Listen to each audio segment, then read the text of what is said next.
ladies and gentlemen, boys and girls, children of all ages. Once again, we are back.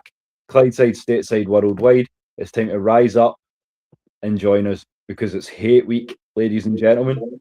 And the Scottish Falcons show is in full swing once again with another one of our Kettle sessions. So put the kettle on because it's game day. And I am so thrilled to be joined by two of our new frequent flyers. Or we hope they will be in the future going forward.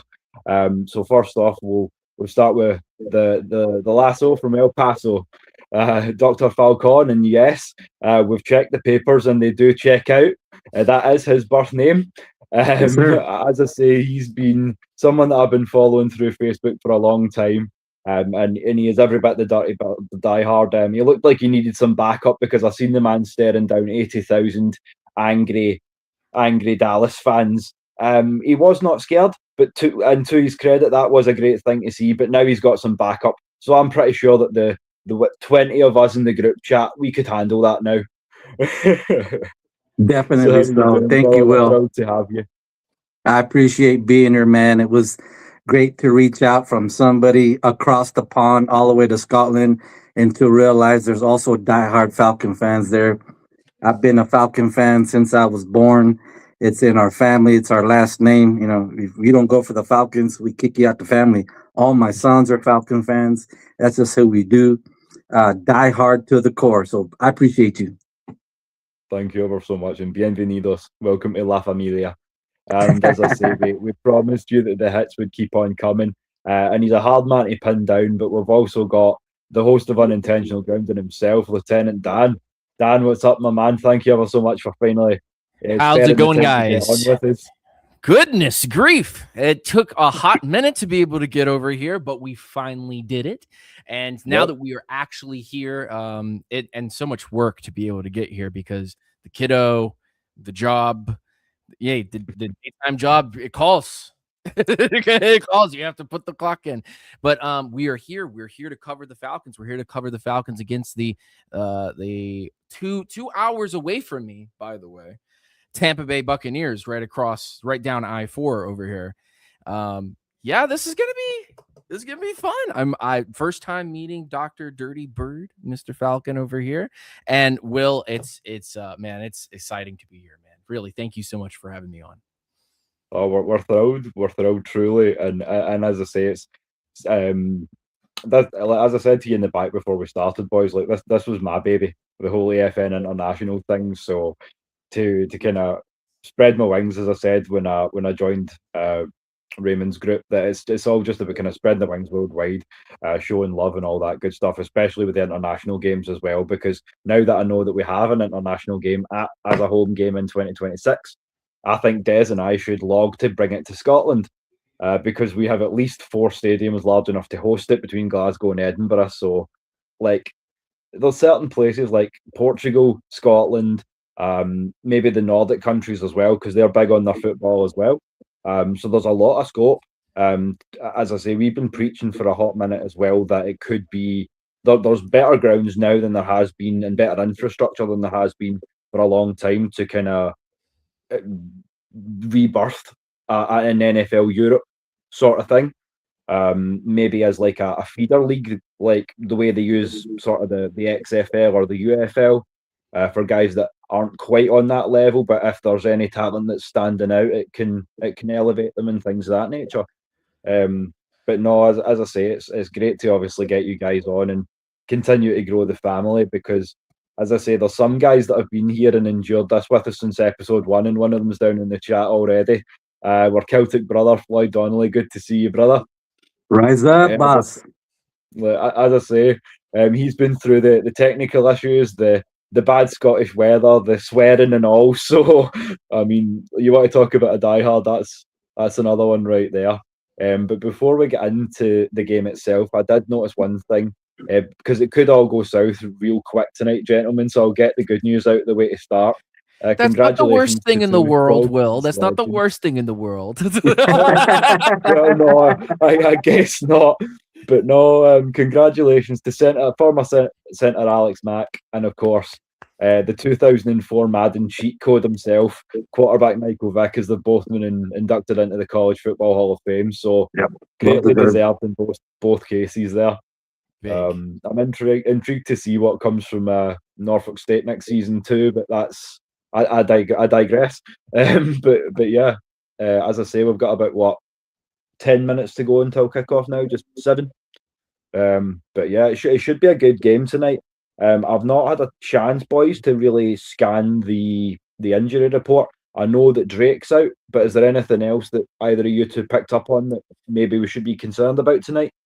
I guess the one thing, and I guess I want to ask Dr. Falcon what he thinks about this, but we have Darnell Mooney back there currently taking punts and kick returns in practice here before the game. I know that special teams has been an absolute abysmal time. I know, Dr. Falcon, you're probably in the same boat as I am right now, but we need someone to be able to make some electricity. Speaking of Michael Vick, we need some electricity in special teams and to make something happen. Where can we make a possible fix for this? Is this a good idea to have Mooney tonight as the returner? After last game and that second half return for 100 yards, we need to also counter out that we need a good kick returner as well. And if you got to put Bijan Robinson back there, I bet he would do a very good job as a kick returner. You know, at this point, when you're 4-9, who's the best person in the best position? We need you. And so definitely Mooney is going to step up that game. I hope he does well. And I think he's got some experience back there, but we're really going to be pulling for him. But yeah, special teams, I call that crucial teams. They're so crucial because of the momentum that can be created. Those special teams, they can create turnovers and the game can flip immediately. So we need definitely somebody back there that can catch the ball, try to find a kind of lane. So when you're a kick returner, you got to be like a hybrid running back. You got to be able to run the ball. You got to be able to see your blocks. You got to be able to read the blocks. You got to see where people are attacking you. And so hopefully Mooney will do a great job tonight. At this point, I would throw Bijan back there. Can you imagine that guy with the open field? Woo, amazing. This is something that me and Des have been talking about. At 4-9, it's the time to try video game things. So you guys know if we don't use our third running back, so why not throw Nathan Carter, the third back there? He's got some speed. All he needs is one block, and he's off to the races. And another one that galls me is we've got the college Triple Crown winner out of San Diego State and Nick Nash chilling on the practice squad. I feel like he could have been more of a contributor, particularly because during the preseason cycle, I seen a lot out of Chris Blair and Nick Nash that I liked. When we did our 53-man roster, Des and I had those guys. I kept 6 wide receivers. Those two were wide receiver 5 and 6. I don't think David Sills brings a lot. But yeah, I feel like the receiving game is somewhere I'd definitely be looking. Draft, possibly free agency, to bring in a true number 2, because I feel like I'm not sure how Mooney's going to progress coming back from this injury. He's been okay. He's got a couple of touchdowns this year and so on, but I feel like if we can bring in someone who would be more of a true number 2 and we can maybe make Mooney a top band 3, that's kind of where I'm at with it. But how are you feeling about it, Dan, when it comes to that sort of thing? Yeah, I'm a big draft guy. I'm a big guy into the entire draft class. I'm just looking at guys and going through the entire process from September all the way until in April when we actually see these guys get drafted. And what a neglected group for Atlanta, right? Like you have Drake London taking your first round. That's been your number 1, but in some cases, and I've been hearing it all through the last couple of years, is this like a 1A, 1B guy, not necessarily a number 2, but a guy that you want in that slot area. And then what else have the Falcons actually invested into this group? Little to nothing. And if you want to call investments, star players or all stars from some of the lower teams. No disrespect to San Diego State and so on and so forth, but you've invested nothing into this group. Now, this is a little bit of a double-edged sword, right? Because maybe, Will, you want to make a comment on this, or Dr. Dirty Bird, you want to make a comment on this, but the receiving threat that Kyle Pitts was supposed to be is part of the reason why this wide receiving room is low, because you've been using Kyle Pitts as WR2. Yeah. And that has not come to fruition. Now, I mean, we can come up with different reasonings and we can say different factoids, like Matt Ryan was able to get, Kyle Pitts 1,000 yards and, 2 touchdowns or whatever. But Matt Ryan also was able to get Harry Douglas 1,000 yards. So I don't necessarily want to go down the road of, well, one guy made something happen and certain coaches were able to get certain things out of people, or, injuries happen. Through this whole process, we've invested nothing into this wide receiving group because we expected so much of Kyle Pitts. And now, not one, but 2 offensive coordinators later, 2 different people with different visions of how this team should be put together, right? So now you have an amalgamation, a Frankenstein of what one group has done and what another group has now kind of just taken on, adopted.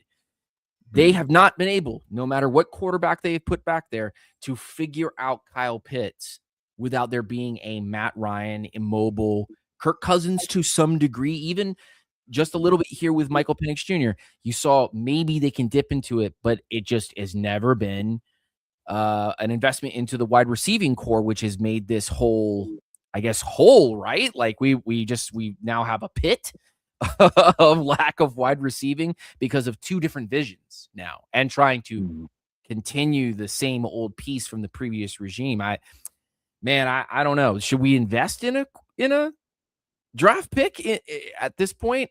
Should we fix the offensive line with those picks? Is a wide receiver investment, wide receiver 2 investment worth our 2nd round pick, the only one we have that high without a 1st round pick in 2026? I don't know. For me, the thing with Kyle Pitts is it's a schematic thing. He's proven that he's not a blocking archetype tight end. He's a receiving tight end, but there's also a vast difference in the skill set of what you're actually asking for when you're talking about a wide receiver 2 versus a receiving tight end. And I feel like Matt Ryan knew how to use a receiving tight end. I mean, he'd spent a few years previous with Tony Gonzalez, who is the greatest receiving tight end of all time, for my money. I still put him over Gronk, but you can fight me in the chat, Patriots fans. But no, so you know what I'm saying, and add into the fact that I've made no secret in my faults with the inadequacies of Zach Robinson's play calling. I make no qualms about that. I feel like he's ill-equipped to draw up offenses at this level because he doesn't adjust. Teams know what to expect from us, and even for the talent that we have, we can't get anything done. So I feel like it's like, if you want to make him a wide receiver, make him a wide receiver, but scheme him as a wide receiver. Don't continue to scheme him as a tight end. And I feel like that's where I'm out on Kyle Pitts, but that's not necessarily his problem, as I've said. How do you feel about Kyle Pitts and the whole receiving situation, Raymond? It seemed like when we first got him, we weren't utilizing him at all as a rookie. He was having difficulty kind of fitting in, but he got some yards. And like Dan is saying, the 2 different offensive minds are trying to have like this puzzle. Where do we use him? Where do we utilize him? But the tight end is super important in the offensive scheme, because that's the guy that's going to run down the seam. He's going to run down the seam and cause chaos when you have 2 high free safeties, go right down their spread. So the tight end, and I think of the best tight ends, Witten of the Cowboys is one of the best tight ends. He was a great blocking tight end. He wasn't necessarily fast, but he had great hands.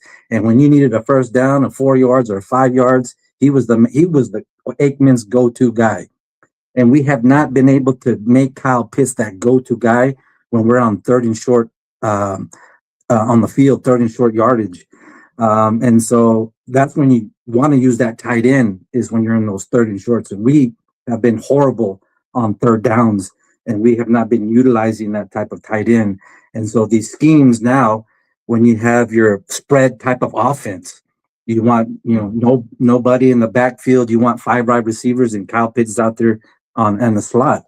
And so, yeah, we've been having issues trying to get him free. But again, it also comes back with the quarterback, like you guys have mentioned. Matt Ryan was able to find Gonzalez, it seemed like, all the time. Kyle Shanahan had that offense running like a well-oiled machine. It was just going, and it was smooth, and plays built on plays, and it created momentum. And it seems like that's for the last 8 years we have been missing an offensive scheme that can go down the field, use a lot of time of possession, but all it is 10 damn yards. You just got to make 10 yards in 3 freaking damn plays. And if you want to go fourth and short, yeah, absolutely, go for it. But just 10 damn yards. You know what I'm saying? 10 yards. Can I just get 10 yards? It's really not that deep. It's 10 yards, like metaphorically and physically speaking. That's all Floyd's tight ends. Trained for 30 points, and I mean, let's hope we can get 30 points. But if you want to talk about receiving tight ends as well, Charlie Werner's got some hands. I mean, if you watched Homegrown, that boy can catch. So there's options. If you want to make Kyle Pitts a wideout, you've still got a tight end there that can catch the ball. So I'm not mad if you want to mix things up, but as I say, like, if you want to see us do a lot of draft breakdown, it's something that we're all kind of excited about, with the draft coming in and scouting out these prospects and all that. So if you want to see us talk some draft and break these prospects down for you in some more detail, guys we like specifically for the Falcons, or just some of the beasts, because with no first round pick, we're going to miss some absolute studs.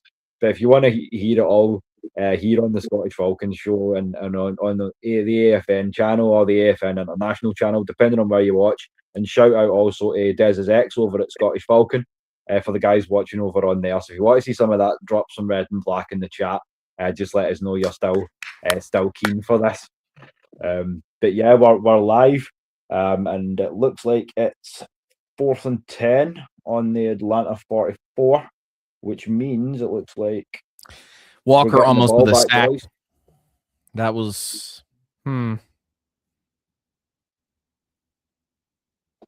Good defensive stop right there. Mm-hmm. A great defensive stop. I wasn't big into going back-to-back defensive end, but when you've gone so long without addressing the position, or I actually would like to say not addressing the position, but having failures at the position, because addressing would be going back into that same old narrative again. And it's a fan created narrative, because if either Vic Beasley or Tack McKinley, they who should not be named, if either one of those dudes had actually become anything, they'd still technically be with this team based on age and based on contract. So the timeline is important, and context to that timeline is important.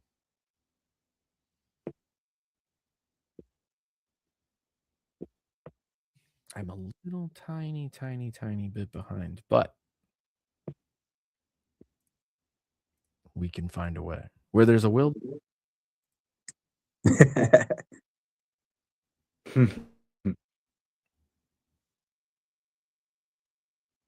Yeah, I think definitely, and I've mentioned this on the message chat about how important it is to have offensive linemen. And you talked about what should we draft.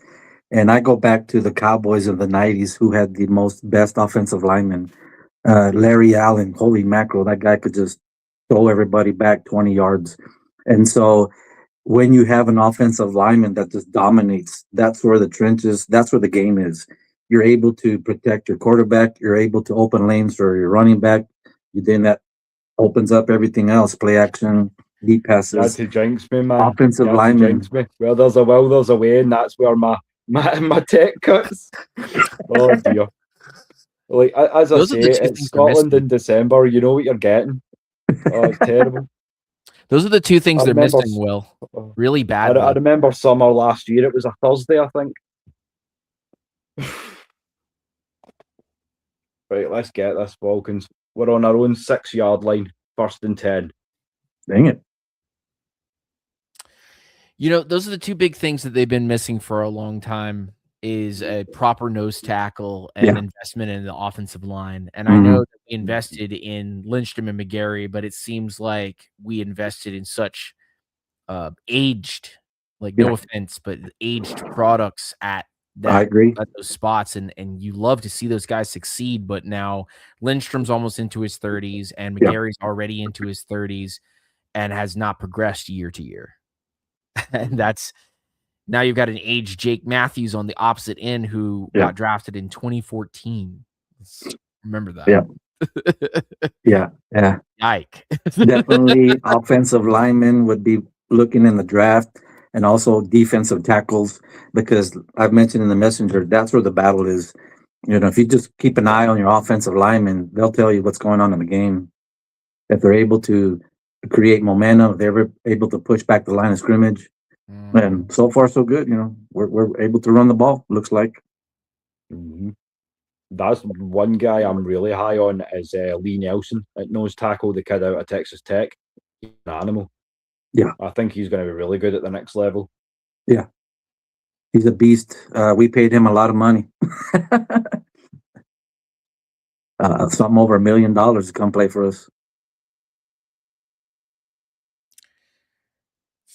So we now have a tie in yards, which is interesting. So both rushing attacks, at least for the main running backs of Tampa and Atlanta, are at least getting off to their start. Mm-hmm. Kyle Pitts is getting involved there. And Bijan's just Bijan. Oh, yeah. Yeah. Just skating away from tackles and just... Oh, yeah. Credit to Tampa Bay. Their rush offense isn't the worst. Bucky Irving's no slouch. Mm-mm. Oh, no. Mm-mm. I think the biggest part is the quicker that Kirk Cousins gets off. If you're being the Falcons fan tonight and you just want to see your team win because you love the Falcons, then what you want right now is Kirk Cousins to really begin to find some momentum where he ended up beating the same Tampa team twice. Yeah. You want that to end up happening. Oh, if you are an addict, like the three of us are, you might be sitting in the same vein of, well, win or lose, Raheem Morris is probably gone. Yeah. Mm-hmm. And probably also Terry Fontenot as well. I would also agree with that statement as well. Yeah. But to see them lose tonight and then hear the news Monday morning. It's too painful. I don't know, man. Would be a cup of cheer in everyone's glass, especially Will. Sure. Will over here just needs a little tiny dab of the whiskey in the coffee in the morning. Just a little. That's it. I don't need to be any more surly. We're not miserable people. This is just how we smile. Oh my god. No, as I say, I feel like that's what's warmed a lot of the guys in the States to the Scottish Falcons show, is the fact that the Scottish style of humour is very self-deprecating. And I find humour to be a great self-defense mechanism, especially when your team's struggling. So Absolutely. I'm all jokes, but at the same time, as I say, sometimes as a creator, you want to tell the fans what they need to hear, not so much what they want to hear as well. So it's a fine line, but as I say, 38 episodes deep and the people are still loving it. So and clearly we must be doing something right, because we can get all this talent on with us. So as I say, I'm proud of that fact. I think So shout out if to y'all boys again. and this is to anyone at all that is watching or aspires to do content or anything of that nature, find what excites you. Is that draft content? Is that talking about the team every day? Is that talking about rumors? Is that, whatever it is? And then when you're passionate, just go be honest and true and good. And in that way, you'll end up having a blast doing this. It's just so much fun. And then when you end up actually doing it so many times, you'll end up either A, gaining a radio voice, or B, just getting some really good settings, like some good equipment, something there, you know. Well, that's it. And the most important part for me is making friendships all around the world, and lifelong friendships that you didn't even foresee when you first got into the team as just a guy in Scotland. But it's crazy how things work out. And as I say, after giving up playing, I thought like my days of football were done, and I was like, no, I've got a voice and an opinion here. So, and Maggie's like, we'll come and share it then, and the rest is history. So it was kind of crazy, but just like, as I say, life's full of side quests sometimes, so might as well. I realized as the season went on and we were doing really good at the beginning and we had high hopes and preseason looked good and okay, we were making some wins and we had high expectations, and all of a sudden, just like the wheels fell off the bus when we did the firing of the McLeod and the coach, and we could never recover the locker room, it seems. And after that, boy, I'm one of those hardcore fans. When we lose on Sunday, I hurt all the rest of that damn week because I hear it from my students. I hear it from my friends. There isn't a whole lot of Falcon fans that are friends of mine, but except from my family. So when I get around others, mostly here in Texas, everybody's on the Cowboy bandwagon. And so, I suffer. And when we win, man, it's like the greatest week. I feel so good because ain't nobody going to talk crap to me. So, yeah, I feel the wins and the losses. I feel the frustrations with the fans. Absolutely. But what helped me was starting to post on Facebook, trying to we're 4-9, but they don't change me. I'm a hardcore Die fan, win or lose, playoffs or not. If we're 0-18, I could care less. I'm Falcon to the core. I always will be. And so when I made the post about me going to Cowboy Stadium and facing almost 80,000 of them, that was about 3 years ago. And I swear, of the whole entire stadium, they may have been 50 Atlanta Falcon fans. But all of those 49, I found them, and man, we had a time. We rise up. And so, yeah. So I felt after this season, I was like, man, I had 9 weeks of depression. All right, that's pretty serious. I got to snap out of this.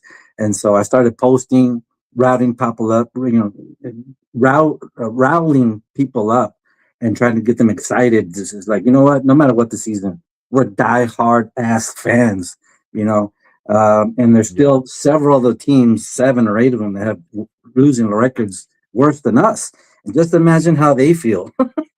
Cleveland, holy crap! So year after year, that was the whole ethos behind the saying that we close every show with. Like I said to Des, this hurts, and he's like, "Well, then let the guys in the States know that too. Pain's international, mate." And I went, "Wait, hold on, I can do something with this." And then, as I say, when we get to the end of the show, you guys will hear why, because it'll be your first time tuning in. But as I say, I gave Raymond a little taster of it earlier on, and he seemed to approve. So speaking of frustrations, the Atlanta Falcons have a holding penalty on Kyle Pitts, a false start by Elijah Wilkinson, then a delay of game by the entire offense just standing there, and then a short pass to David Sills for 4 yards. 4th and 8, and Falcons go and they punt. Yep. Zach Robinson. Not good enough. Everybody. That's Elijah Discipline. Terrible. Everybody. Love it. Everybody. Tampa on their own 17. Woo! I always kind of felt that when I saw Raheem preseason, and I think, Will, you may have mentioned this before, that he was trying to be like everyone's friend.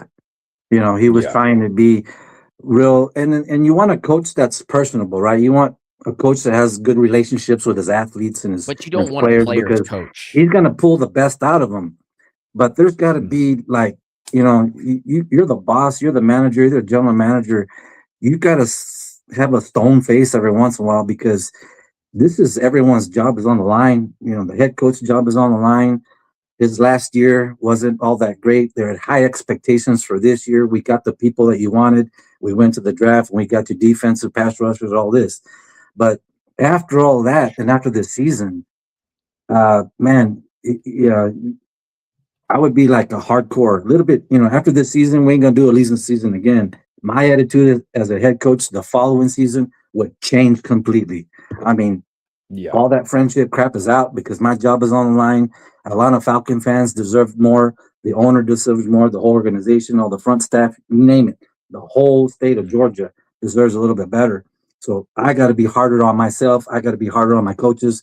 I got to be harder on athletes. Now, there's such thing as a tough love, but I feel like he just wasn't that type that was really a sergeant general to get people to like be disciplined, as you're seeing on today's game again. These sorry ass penalties and these special teams mistakes and people's minds are not in the right spot. And after last week's games, there was a point where he was really mad in the locker room. That should have been done at the beginning of the season. That attitude and that anger should have said, this is going to stop right here and now. And I just didn't feel that change where it was urgent for us to win. Yeah, I agree. As I say, it's a point I've made a few times in the past, and I can speak for Des on this one too, because I know he backs me up on this one. But you did not sign up to be everyone's friend. The job description for which you were hired as head coach, as such, you're going to have to make some hard decisions. And I feel like the Ike Hilliard situation, and you can give your take on it, Dan, because I know you got pretty animated when it was mentioned earlier, but that spoke to weakness of character for me. The one time that someone stands up and goes, no, I don't agree with you there, and here's why, he's gone.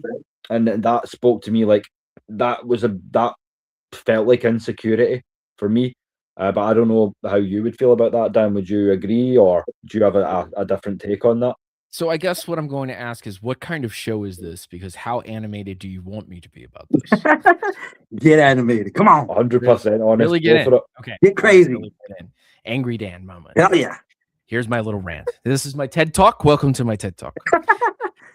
Well, as I say, we put the parental advisory, just we put it on once for a laugh, and then we realised, you know what, we might as well just leave it there because you never quite know with this team where it's going to go. So hear me now.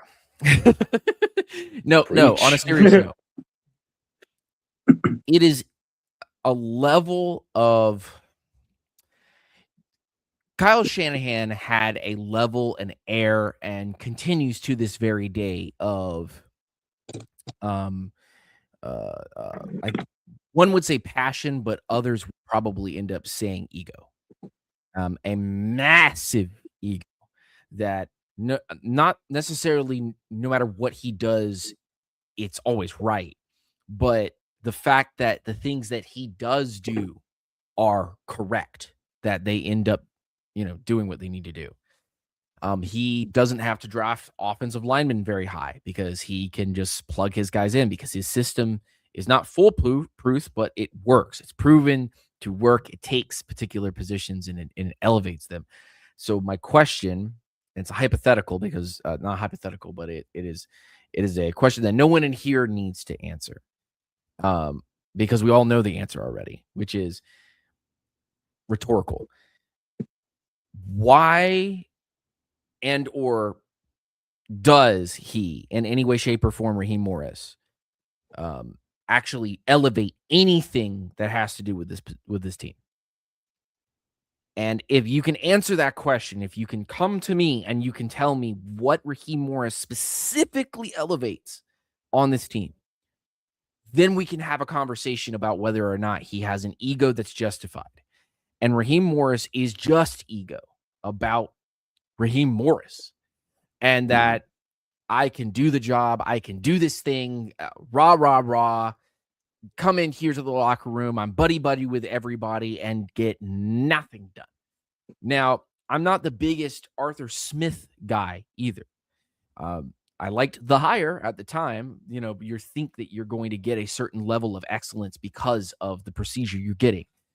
Long story short is that Arthur Smith was not player guy, but also heavily egotistical, just coach. Too into his own brain and office and title and plaque on the door than invested in what he's supposed to be doing. Neither man has brought in anything, and up to this point has leaned on the talent that has been provided to them. And by the way, and this gets me on another little bit, which it's all encompassing to why this is the way that it is, and why I feel how I feel about Raheem Morris. You were given the eggs, the milk, and the bread from the grocery store. Arthur Smith. You made a peanut butter and jelly sandwich, a scrambled eggs, and you drank the milk raw in a cup. You did not make anything from the bread, the eggs, or the milk. You just ate it. Then you provide eggs, bread, and milk, and whatever is left over from Arthur Smith's group to Raheem Morris, and Raheem Morris has done what with it? He made a peanut butter and jelly sandwich, he drank the milk raw, and he made scrambled eggs. We've yet to have any chef come in here, or even a cook at this point, please, a cook, to make anything at all. No recipes, nothing, zero. No seasoning, just bland. Cold bacon. So that's me. That's it. That's my little rant. I'm sorry I took too long, but no, I'd agree. I'd throw Robinson into that mix too, because I mean this offense is like bland as boiled chicken breast, boys. I'm not gonna lie, and everyone knows it too. I've never had haggis in my entire life, and I bet it would taste better than what we currently have cooking on this offense. Haggis tastes phenomenal. Just don't ask me how it's made. Just eat it. I'll tell you after the fact. I would let you enjoy it first. I've been a chef for 13 and a half years. I worked in really nice kitchens, and I tell you right now, no, whatever we're cooking right now is not even close. It doesn't even. I would want crisps and some type of gravy before I would eat what we currently have going on right now, and unsalted too. I'm talking about make it bad on purpose so that it actually is comparable, because I can't. You were given everything you were supposed to. I think my biggest fault with this entire group is that because you had no identity, you made no offensive line of your own, you made no defensive line of your own, and because of necessity, every single draft you had to draft something in order to get to pick up the pieces of something that you have replaced. Julio Jones goes, you had to bring in a number one wide receiver, so you got Drake London. You had nobody at tight end because you got rid of Austin Hooper. You had to bring in Kyle Pitts. Offensive line just started falling apart at left guard. Finally, you had to bring in Bergeron. Whether it's a first-round pick or a second-round pick, Terry Fontenot has been reactionary only because there's been no identity to follow or no direction or philosophy to follow. There's nothing from either one of these two coaches. It's been the same cafeteria slop back to back, and you can only eat cardboard pizza twice, and then you get cancer. Yes. So fix it. Please fix it. And now when you go fix it, by the way, and Will is going to say something about this, Dr. Dirty Bird's going to say something about this. When you finally go fix all of this, you're going to have to get rid of the garlic powder because it's out of date. You're going to have to get rid of the onions because there's worms eating it. You're going to have to get rid of the chili powder because it's hard as a rock. You're going to have to go milk and the bread and the eggs that you brought in because it's molded, it's curdled, and the eggs are laying chickens now. That's where we're at. That's this team. This team has gotten its resources and now allowed all resources to now drain. Go tell me the age of every offensive lineman right now, Will. Will, go tell me as I say, Dan, our like, offensive linemen right now. As a Scotsman, you'll never scare me off with food, but when you're talking about the recipe that this offense is cooking, it might even just be enough to turn my stomach. it's been a long season, we'll put it that way. But I'm not. There's so many different ways you can go draft wise, knowing that you only have 5 picks.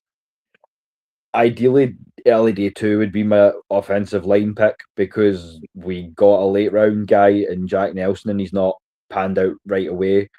He may come up in the next offseason. I'm not saying that's not going to happen because obviously he was a stud at Wisconsin, so we can't rule that out. But I want someone who's a bit more flexible because of how injury prone this offensive line group has been. Would you go center? Hmm. Second round, go center and build outwards, knowing that Jake Matthews and McGarry are going to come back next year and contractually are obligated. You can't cut them. You can't trade them because you'll be in dead cap. Would you try to go from the middle out? Touchdown Buccaneers. So to speak, maybe if I could see a guy who had center guard flex, someone of that ilk. Yeah, I wouldn't bet. I wouldn't go against that. Because, I mean, Jake Matthews, for being as tenured as he is, he's still got something to give. Caleb McGarry, when he comes back, is an absolute bear as well. So, I mean, yeah, inside outside doesn't sound too bad to me. Just a quick updates. We got 2 sacks on Mayfield. They put a drive together, and it was helped by some penalties that kept the drive going. Terrell had a holding, gave him a 1st and 10. Tampa Bay kept running the ball. And then we were able to sack him, Baker, for the second time. But then that touchdown pass down the middle to McMillan, just right there. Okay. So I'm going off of this ESPN app, boys. So it's still first quarter, still 0-0. Still, I think he may have been down at the 1 yard line, but they're checking right now. They were calling him short, and I think they've just come back. Yeah, okay. They've just come back, and they have just updated. The ball does end up scraping. VAR proclaims that he has gone over by that much. Oh, dear. The Julio Jones San Francisco game. Yeah. Barely went over. Touchdown, Julio Jones. So, yeah, we're putting pressure on Mayfield, that's for sure. But we let them. There was like a good long run there that really gave them a lot of yards, and they're passing down the field. But, yeah, they just put a good drive together, about 4.5 minutes worth of possession. And that sack will be accredited to James Pierce Jr., by the way. Yeah. There you go. 6 games wow. in a row. That's just the thing as well. Look at the front 7. Now, look at the mix of youth and experience. If we can keep Jesse Bates on the roster with Xavier Watts, with Billy Bowman, with DeMarco Helms, if we can get a stud nose so that JPJ is not getting double teamed consistently, then this defense could be a real threat. You've got Rook, you've got Dorless. You might end up re-signing Zach Harrison, who has been a sack machine for you. AK is going to end up getting free agency, but you just replaced it with James Pierce Jr. and Jalen Walker, who are currently also both getting sacks as rookies. You're sitting right now with a Breland Trice that hasn't really touched the field much. You might want to consider it damaged goods at this point, but there's a good chance that he can still be a backup for you. Onyemata is on a void year, so technically he is not with the team come the beginning of next year. So what it's almost slotted for Will here is just go get a nose tackle at the second round or the third round here early. Both, by the way, positions next draft, center and nose tackle, which are going to have heavy talents and deep groups. Just a little something to think about as positions that both could potentially be upgraded this offseason and both potentially have holes this coming offseason. And Onyemata leaving, and then you're most likely not going to continue with with your current set for you. You make it up. I'd agree. It's a big thing knowing that we've only got 5 picks. I have to, like, as I say, we can do the draft content 2 different ways. You can get a little of both. You can get Falcon centric, you can get more general, or we can just kind of mix and match, because with 5 picks, what we're going to be able to do is limited. So I'm having to then think, right, what is it I actually want here versus what do I need? And that's 2 different conversations. They called it off. Out to Brandon, first time down in the chat. We're thrilled to have you. As I say, like, we've got new panelists tonight, so we've got new people down in the chat as well. So it's just a good night all round, and it's rivalry week. So if there's ever a better time to rise up, I don't know when it is. Touchdown Bucks. They finally confirm it. Sean Tucker takes it in. After AJ Terrell defends the Evans. Dirty Bird did report it correctly. Dr. Dirty Bird reported correctly that he was stopped at the 1-yard line, McMillan, and then a throw to the back of the end zone to Mike Evans, defended by AJ Terrell, who batted it away. And then Sean Tucker there in with Vita Vea in front of him, and they were able to knock that through. Sounds fair. When you get 348 pounds rolling at fullback, that's a dangerous thing. I used to do that. Yeah, can't stop them. Put the big boys in the back and just let them blow a hole. That's it. It's worked since the 80s, man. They couldn't stop the fridge. But Tampa Bay's got the freezer. That was my red zone offense, like the refrigerator from the Chicago Bulls. Just pounded in there. That's it. And I mean, that's the whole thing that gets me about the tush push. It's like, oh no, we need to outlaw it. Why? See if you can't stop it. Play better defense. Yeah, I compare it to rugby. What's that? The scrum. Mm-hmm. Let the guy scrum. Shit. Yeah, that's it. Lock shoulders and go underneath. There is a way to stop it. You need to just get under it. Yeah, but lower leverage. Like, when you think about it, football almost was distilled from rugby, and although it's got so many similarities, there's so many differences too. And Absolutely. I feel like sometimes you almost have to take it back to the roots, like the real roots. So it's an interesting thing. When I was at a coaching position earlier in summer there for a little bit, and there's instructions tackling. And they took some of that tackling from rugby because they're really trying to prevent injuries in the NFL level, college level, high school level, especially because the kids are much younger. But showing proper tackling techniques, they take from rugby. Yeah, that's the thing. I feel like it's why they were looking to rule out the hip drop tackle as well, as to go back to an almost more fundamental. Because at rugby, there is no stop. So you're not coming from a running start. You're almost coming from the side, so you can drop your whole body rather than more at the hips. So it's more of a swing, and it's sort of healthier and things. But yeah, as I say, I'm all for player safety because, as we say, I shout out to TJ Watt as well. With the lung issue, because I mean that's a scary thing, and anything that can be done to improve player safety, obviously we need to get behind that. They say the NFL stands for not for long, and obviously anything that can be done to prolong that, we would appreciate it. And it turns out that Brandon's up in the northeast, Rhode Island boy. I don't know if we can stop killing ourselves with penalties, because it's something that's been an issue consistently.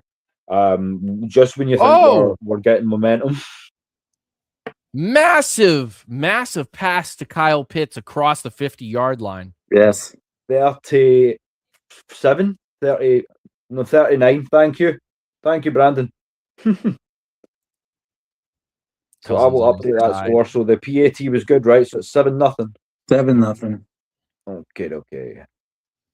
So they put Pitts in motion this time, and he was able to take on the nickel corner, which was a great matchup there for them. I felt he gave up a little bit. He could have really pounded a little bit more for about 3-4 more yards. He just kind of dove down there for a little bit there. But that's classic Kyle Pitts, and we should know this up to this point. Is that soccer is that the flop in European football? The flop. Yeah, the Fosbury flop. Definitely. I'm sorry. I think he did. He tripped over his own feet. It's Neymar. Not the most graceful move I've ever seen, Kyle. He's no ballerina at 6'6", 250. He just kind of dove. He looks like a giraffe trying to put on the brakes. It's just like, oh dear. Yeah. That's what. Good job there, Dan. Oh, I've made no secret about my drawbacks with Pitt's level of effort, but I'll give him that one. That was fun. I'll take that. I'll take that. More of that, please, sir. Just a quick pause, because I know that we're kind of watching over this and just kind of having some fun with it. But a big congrats to Will and the Scots for making the World Cup, baby. Let's go. Scotland, no party, boys. That bicycle kick was insane. Coming to Boston and Miami. Yeah. Oh, yeah, Congratulations. Yeah. We were, Des and I were lobbying so hard because there was a chance. We seen that it teased that Atlanta was possibly getting Scotland, Brazil. And I went, oh, please make this fucking happen, please. But nah, Miami. We'll take Miami, but at the same time, it concerns me. Brazilians I know are used we're to the that home weather. country with those other two teams. I don't know what about those guys, but I know that we're. Who did you guys get in your group? The US. Let me pull it back up. Because it's a weird one. Man, I can't think of right now. But we're in group. Was that Group D? But as they were analyzing all the countries and talking about the greatest fans and the ones that, if you're an American and maybe you don't know so much about European football, these are some countries that you want to go see. Scotland was one of the ones that was mentioned because of the fans are so ecstatic and energetic. They said you want to go see one of those games, and they predicting the one in Boston is just gonna go berserk. Because and can we put it a lot on of Scottish file here in Boston. Let's put it on file really quick. Let's make sure that we keep it 100, as if Scotland's going to lose to Haiti. Okay, come on now. Thank you, Haiti, for showing up. Yeah, the beatdown. Here's a fun little bit of history for you boys. The last time we made the cup in the World Cup was in 1998. So I was 7 years old. And our group was Scotland, Brazil, Morocco, and Norway. So the only difference is if Norway had made it in place of Haiti, it would have been the exact same group. Time to put the beat down on Haiti. Time to put the beat down on Haiti and put Morocco to bed. That's how we do it. Can do that. Like, get out of the group, I'm just boys. Let's Brazil. Go. Like, I'll take a repeat of what happened in '98. Like, sadly, we were already out of the group by the time we did it, but we did draw 1-1 with Brazil. So if we can handle Haiti and handle Morocco and get a point against Brazil, I'll take it. I'll take that. Okay, so Group D, USA, Paraguay, and Australia, and we still have a play-in that is yet to show up in our group. Yeah. Don't know who that is going to end up being. But Australia, we always play weird against them. Paraguay, we could. This is the duality of US football. We could get blown completely out and not show up. Or we could put on a 5-goal banger. Yeah. That's that kind of matchup. That could be so good. So good. But we got to see who this last team is. Yeah. What groups are you excited for, Will? Interesting. What group are you excited for? I just love the World Cup when it rolls around. I cannot get the Wildcats out again. It kind of takes me back. Like, I don't follow soccer much anymore, but when the World Cup rolls around, like, because I grew up in Glasgow, which, as it pertains to club football, is not so much famous as notorious. When you talk about Glasgow Rangers versus Glasgow Celtic. But that's why I kind of gave up on soccer. But when it pertains to the national team, that's a whole different thing. That's just supporting your country. So I hope they do go all the way.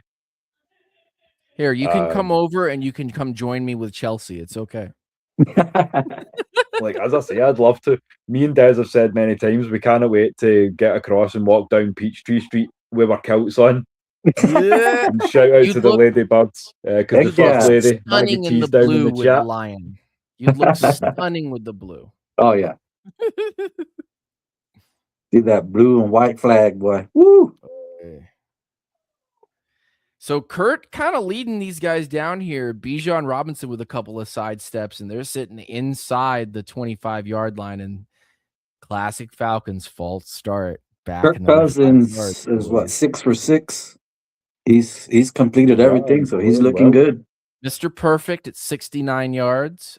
He's gonna tear up Tampa Bay. Gents and everyone in the chat, guys on the panel, I'm gonna have to go off cam for 2 minutes because I have a very needy chihuahua at the door, and she won't even let Dad work. So bear with me 2 moments.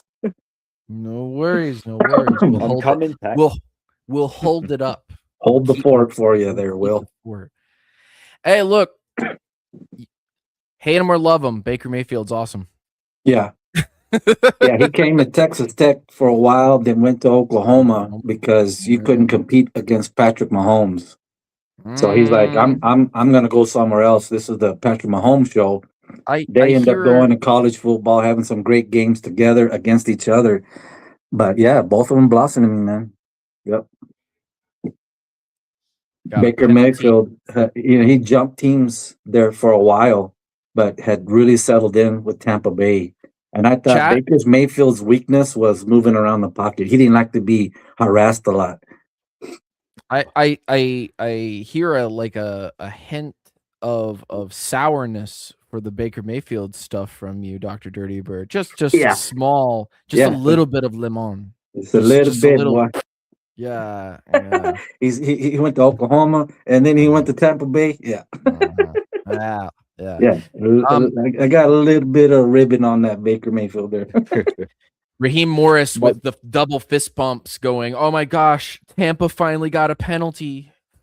Like, much love to the parents. They don't understand. Pixie on Sunday, she came in and she was actually on the stream for a few minutes, just like looking at the camera. And I went, I think she realised Dad was watching the game because I think I went something like, this is shit. And she was like, gone. I was like, she's like, nah, Dad's watching the Falcons again.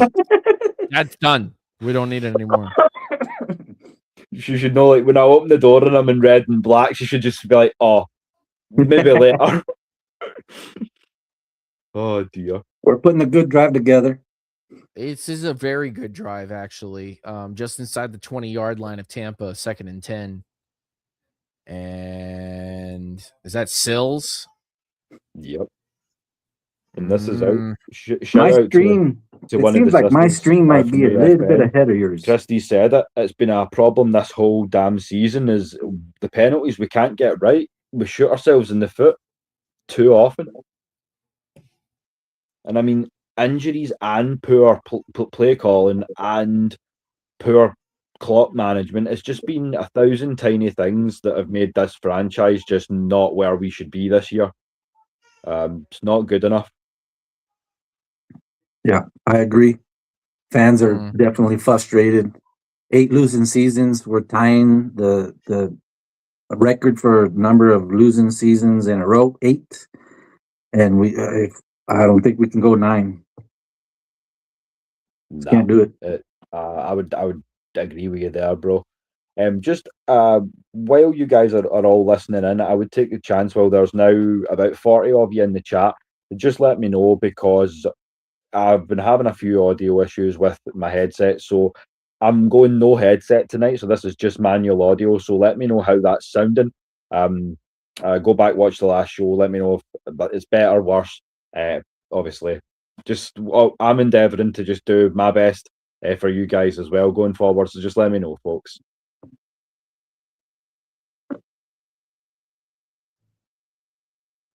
We're glad to have all y'all here. Diehard Falcon fans. Dan, where are you located at? I am in Central Florida. Yes. I'm next to the Dittany World. I've got a niece down there. Okay. Sorry, a cousin lives in Fort Lauderdale. Couple cousins. I'm East Coast, so I'm closer to Daytona. I got you. and the Daytona 500, the Speedway. Ooh, man, I would love to make that one. It's all right. I'd love to see what you guys feel about guys. this. I got good news for you. I'm gonna go crazy.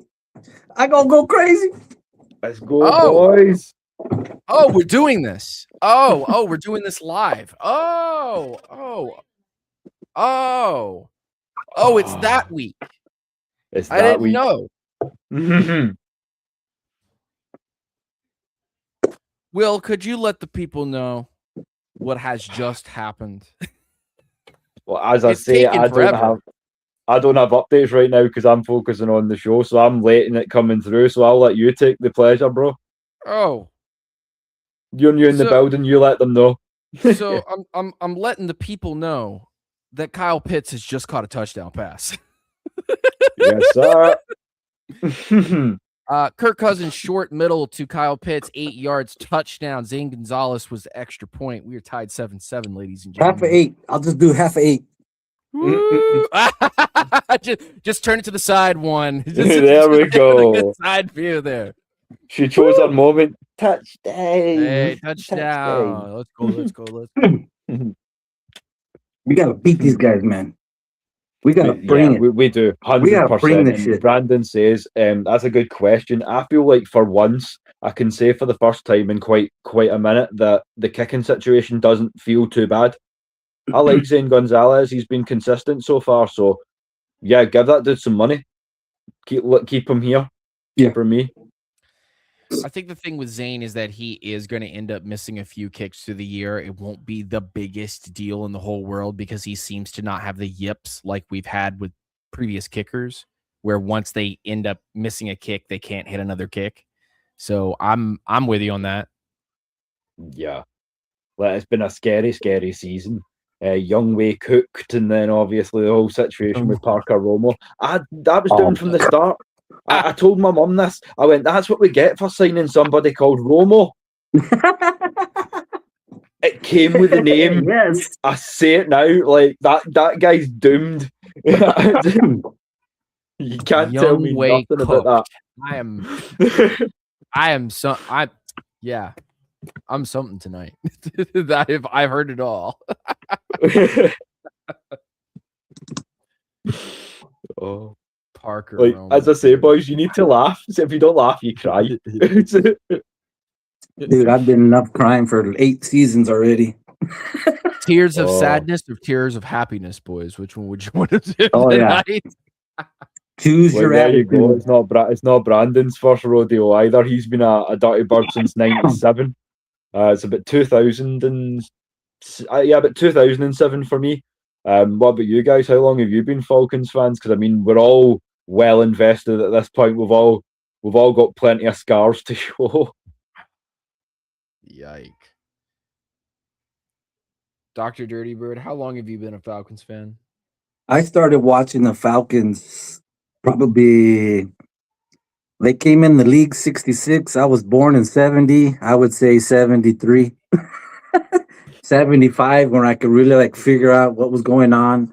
But my last really memory is probably around 9 years old when I started watching all those players from back then. Tuggle. Wow. It's hard for me to recall players from 9 years when I was 9 and 10 years old, but I remember Tuggle. I remember the red helmets, the throwbacks with the white jersey with the red letters. Damn, that looked good. So tonight again, 4 years throwbacks, they're looking good. The 74 grit splits, man. That's insane. Like, talk about an OG. Like, you've been there through it all. So all of it, man. This is how I feel. And for the Fulton County faithful, it must be depressing or at least disheartening. We've followed the team for this long, through the great run in the Georgia Dome as well, closing it out with beating the Packers with just phenomenal electric atmosphere. And then look at what's happened in the Benz. We're 32 and 39 in 71 games. It's never been, nor is it now, a fortress to us. And I feel like teams used to be, when we had the Dome, teams used to be scared to come into Atlanta and now they're not. How about you, Dan? How long have you been a fan, and what made you decide to embrace this pain that we're all in? So really crazy. I think it was about like 9 or 10 actually, when I ended up actually understanding how like football works from just the actual game perspective, not even just like the coaching and things like that. And similar to Dr. Dirty Bird, actually, I was watching the 1999 Super Bowl appearance. So I watched Mort Anderson kick a field goal on Thanksgiving or close to Thanksgiving. I was holding a Nintendo 64 controller and was pretending I was the kicker, and Mort knocked it through and sent us to the Super Bowl against that Vikings team. So I kind of became a fan of the Falcons at that point. But watching the Falcons through the Dan Reeves era, Michael Vick, into the Michael Vick going to prison, Bobby Petrino, Joey Harrington as our quarterback, turn around Matt Schaub for a hot moment. Matt Ryan gets drafted in 2008, and then I really started paying attention to like drafting and how that worked through the Thomas Dimitroff era. And then I was a big advocate for Dan Quinn during his time in Atlanta, just because of the identity of the defense. Everybody wanted that Seahawks style or level defense. And then after that, man, it's been doing the shows and things like that through that time period. So yeah. That's the thing. Like, I got so sidetracked and going down memory lane and reminiscing with y'all boys there that I almost forgot to update the score. So yes, Kyle Pitts did get a touchdown. It's on there officially now. But yeah, I was just having a look at some of these chats as well. So shout out to Jeremy down in the chat. Good to have you with us. And just obviously reading some of these chats out as well. Brandon, about your grandpa from Augusta. Shout out, he was a Steelers fan, but it's funny how things work out sometimes. Like that Georgia vibe just gets you sometimes, and that's another reason why I love doing these shows so much. Is some of the chat you see down in the comments is amazing. Like how happy you guys are to hear us in Scotland talk about how excited we are to come and see you guys in Atlanta. It's crazy how the internet works, but for all the dark side and the denigrations of the internet, it is a blessing in a lot of ways too. So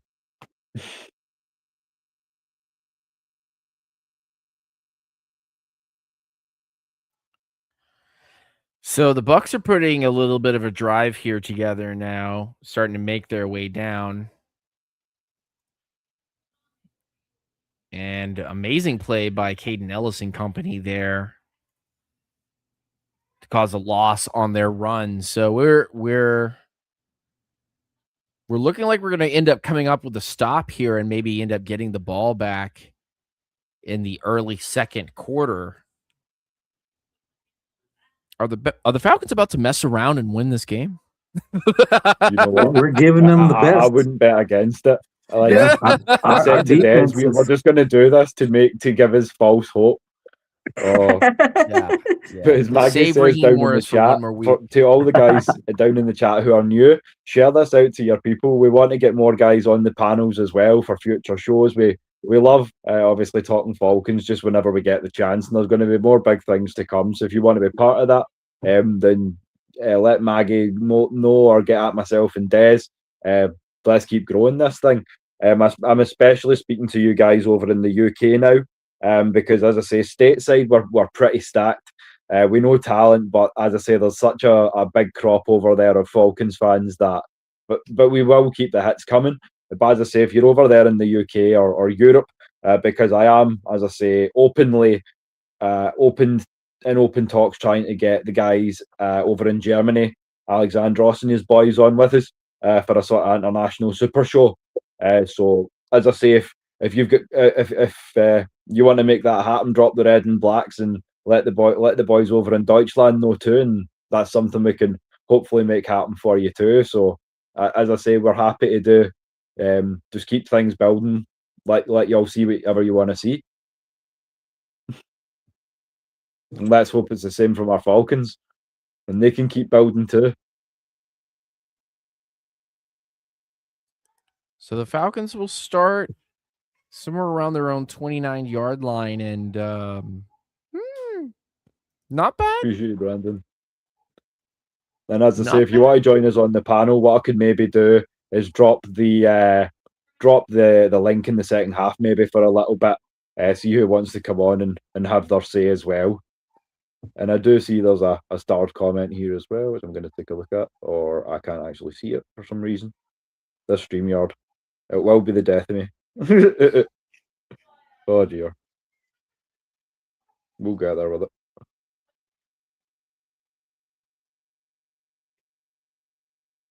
We're putting some pressure on Baker. That's great. We're making him very uncomfortable. He's making really unorthodox throws. He's not connecting to people, so that's good. We're making him uncomfortable, putting pressure on him. Seems like defense is going good for the first half. It's just going to be that third quarter, how we come out from the halftime with that same momentum being tough, or do we lose that momentum in Tampa? But I think Kirk Cousins, he just has a hard-on for Tampa Bay, boy. He's going to take it to him, and people are going to follow him. Tampa Bay is a rival. We can't just take this one easy. It's going to be no easy game. We're going to have to fight for it. All the way, every inch. Mm-hmm. Every inch. That's the thing. I don't want to finish fourth in the NFC South. I know y'all boys don't want to do that either.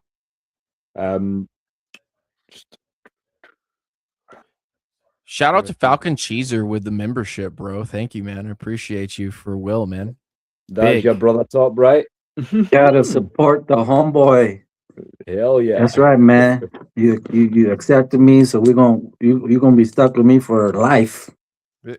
Oh, that we wouldn't have it any other way, brother. As I say, every Thursday, every Saturday, games notwithstanding. So tonight would have been an episode, but as I say, who's going to do an episode when you can do a watch party and beat these Bucks?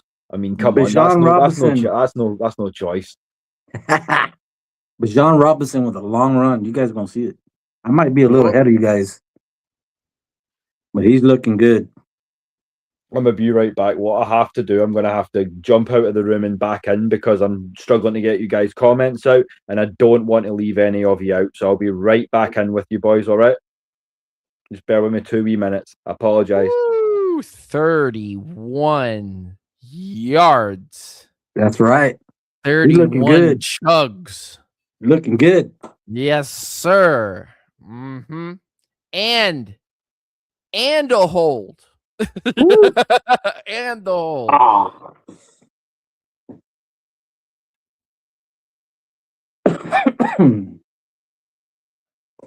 Our luck. That's just us. We'll get it back. Now, wow.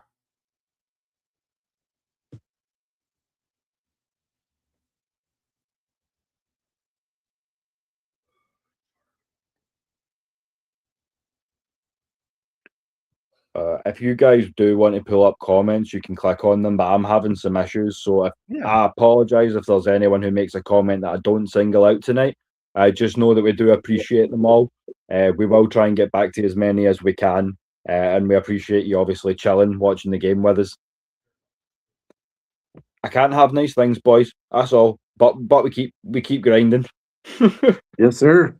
That's all right. Man. Great run by Robinson. Called back from a hold.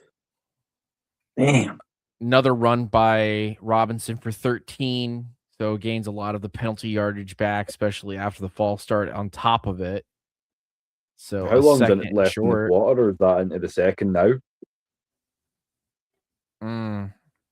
It feels like the first quarter just like came and went, like just boom, it's gone. Yeah. We're holding our own, boys. Mm-hmm. All we want to see. I did not want us to get blown out tonight. I don't think I could have handled that after the Seattle game. No. A close loss would tell you exactly what this team is is looking like as far as like what kind of level of competition it can take. Yeah. But win or lose, it's all about Raheem Morris getting fired, boys. Yeah. That's it. Like we've been saying, it's been win-win for a couple of weeks. We either get a win on the record or we're one step closer to this coaching staff being fixed. So you've got to find some kind of silver lining to it all, I guess. Yeah, I think there's a lot of people fighting for their jobs tonight for the rest of the season. If he can win out, which I don't think we will do, but I'm hoping that we can win tonight and we can at least beat our divisional opponents and have some pride at the end. I think that could maybe, but I just don't see it, even if we do that, saving his job. It just seemed like he just mishandled the organization. He mishandled the team. It seems like they never were cohesive. It seems like we could never get good weeks. Like this week, great week. Next week, great week. Put string of weeks together. Put a string of months together. Great performances. You can lose and you can be a 4-9 team, but at least look like you tried. Look like you gave everything, all your effort, and you didn't shoot yourself in the foot. Those losses shouldn't have been mistakes of our own, but that's what you can really determine is what kind of product did he put out on the field. And I can see that this year it was just in shambles. It seems like it was broken. We could get no momentum week to week. And it seems like there was always a drama, always some kind of event that was always throwing us back. And so that comes from the head coach. He determines the temperature in the room. He determines the attitude, the pathway. He's the leader, and everyone follows from him. And if the team looks horrible at 4-9, and when we have, I think that's on the coach. That's on the coaches. You should have higher expectations, higher standards. I don't know what you got to do, but you got to pull this team together for the rest of the season. If you're looking even to Arthur trying to keep him. Two big pass attempts, both incomplete, and then a false start by Bijan Robinson makes it a 3rd and 15. These penalties are driving me crazy, boys. It's just undisciplined. Yeah, undisciplined. And like you were just talking about, Doctor, if you gotta have a guys, I've coached teams. I've coached 13 years, mainly in the lower levels. I've done a little bit of work in high schools, but I was in the middle schools. I was teaching all these the little kids the basics of football. And no matter what kind of season, if we went, a losing season, at least the parents knew that the team looked good out there, that we lost with composure. We gave it our all, and we didn't beat ourselves. It just happened that they were better, and we executed. We did everything right. It just, they were the better team. We did not beat ourselves. And that's what I see a lot of this year, is that we just beat ourselves, making really horrible mistakes. And that comes from the top. You got to fix that. You got to fix it. It should have been fixed last year. Jake Matthews, actually. Yeah, that's the thing. Like, I feel like, especially when it's kids, you that's a narrative you've got to have. And I feel like there's some things that are bigger than the scoreboard. For instance, like the club that I finished out my playing career with, we had done a couple of opportunities to play against American Division 3 colleges. And we won't go into the score lines, but that was never what it was about. It was more the love and the growth of the game and international solidarity. Plus, we played the Alma College Scots, so their head coach came over fully kilted in that, and we put some iron brew in the dressing room and things like that. So it was a great laugh and a great day when it happens. But now there's some things that are bigger than the scoreboard. But to a certain point, obviously, it does boil back down to, in the NFL, you've got to perform, and we haven't been performing in the level we should have been. Yeah. I agree. And that comes from the top. That's the head coach. He's the one that's driving the bus. Everything is his way. He hired those people. He okayed those offensive schemes. He okayed the defensive schemes. He okays the special teams. But yeah, it's just this team looks like it's never cohesive. Please don't go for this. Yeah. Please don't. But tonight we're giving it to him. Tonight we're looking good. Yeah. We're still killing ourselves in penalties. Okay. Again, those are the simple. Depends. I don't know if we go for it. No, we punt. Ooh. Yeah. Thank goodness. A little short. My heart was going to burst. Penalties. You're pushing yourself behind the chains, and that's just not. You just can't do that. Yeah. So yeah, you're going backwards to their 20. That's fine. That's fine. Going it on fourth down. We're going for it on fourth down on the other side of the 50, boys. No. They punted. It looked like that. We got an injury.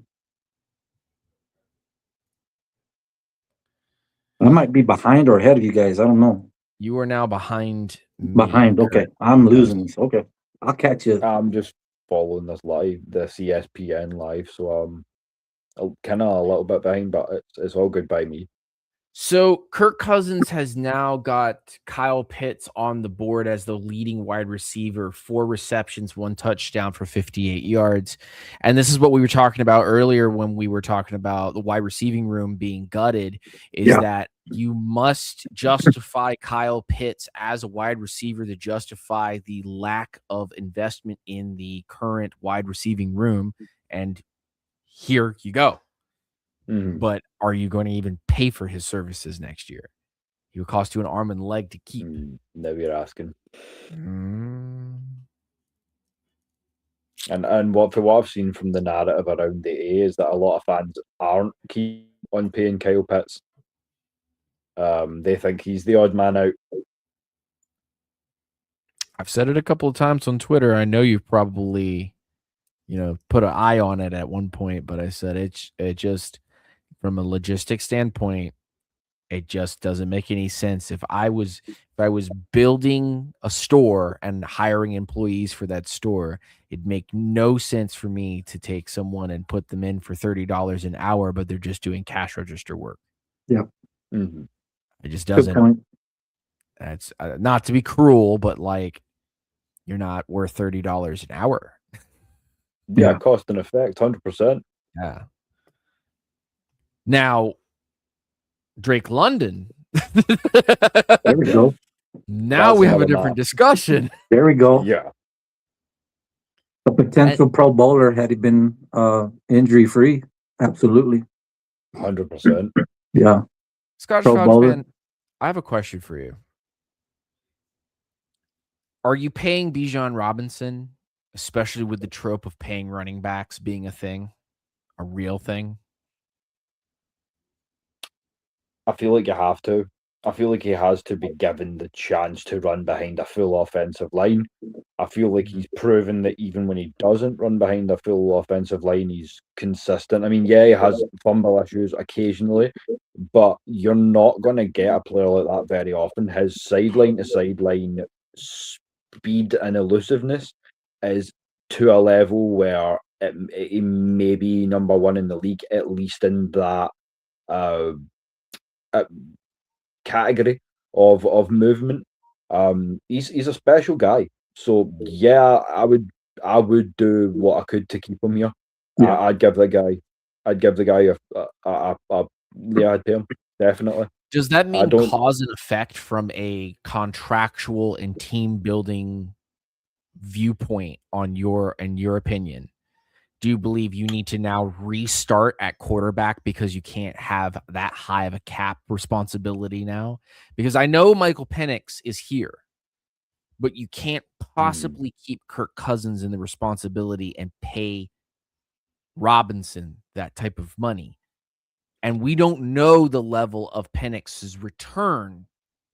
So should you restart that clock, restart the pay scale on quarterback, and say Penix and a 2027 first rounder should battle this out to see who keeps this job? Wow, that's a good point, Dan. It's kind of hard to argue against that one. That's a tricky one. But yeah, that's a pretty good point.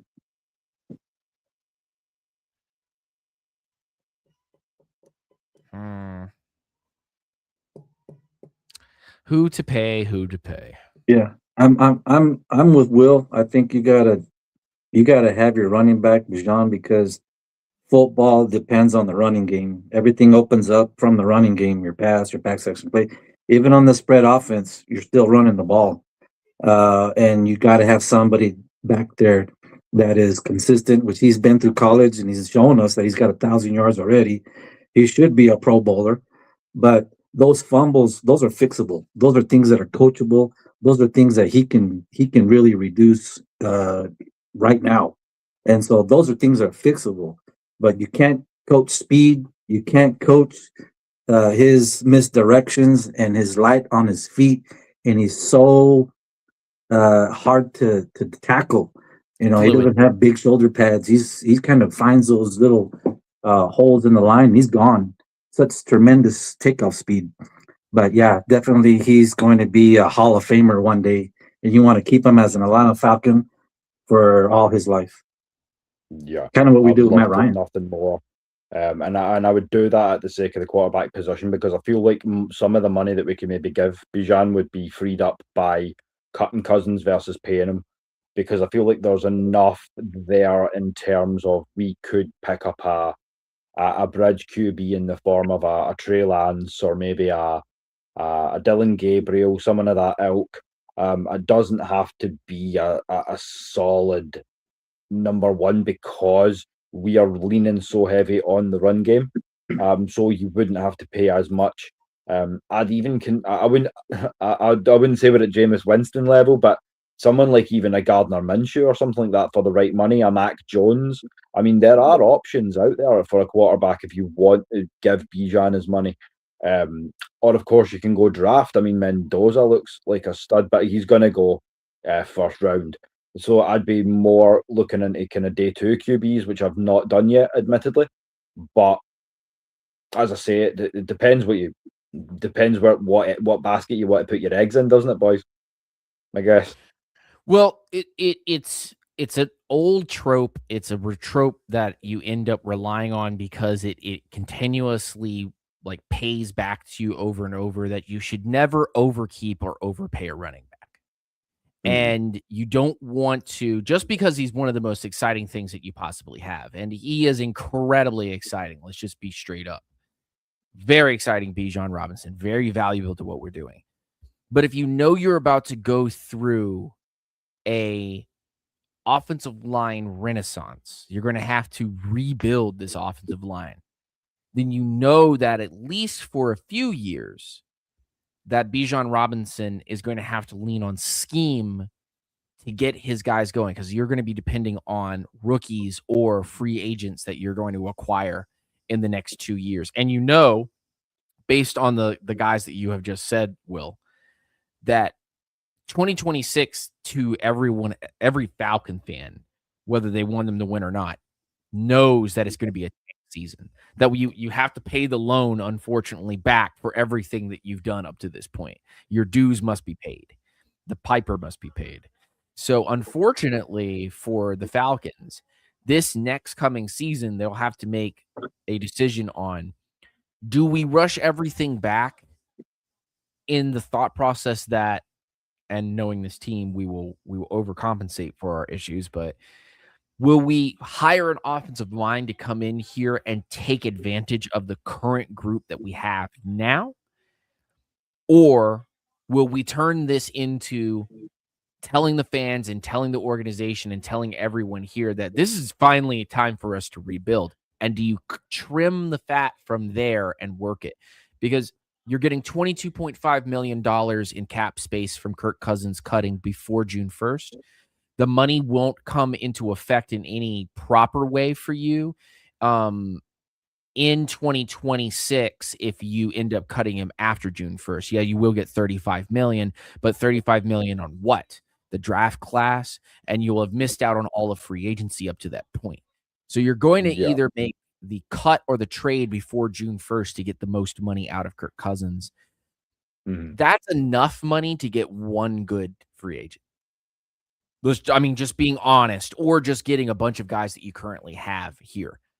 If you're going to make any substitutions or any offensive additions, it's going to be in the idea that Jake Matthews or McGarry has gone in 27 when their contract. Go look at it over the cap. Go look at it on a Sport Rack. 27 is the year that both of these guys are going to be able to be cut. So you're going to end up getting a backup for them or a replacement for them in 26. If that's the route you go, that means 26 is a wash.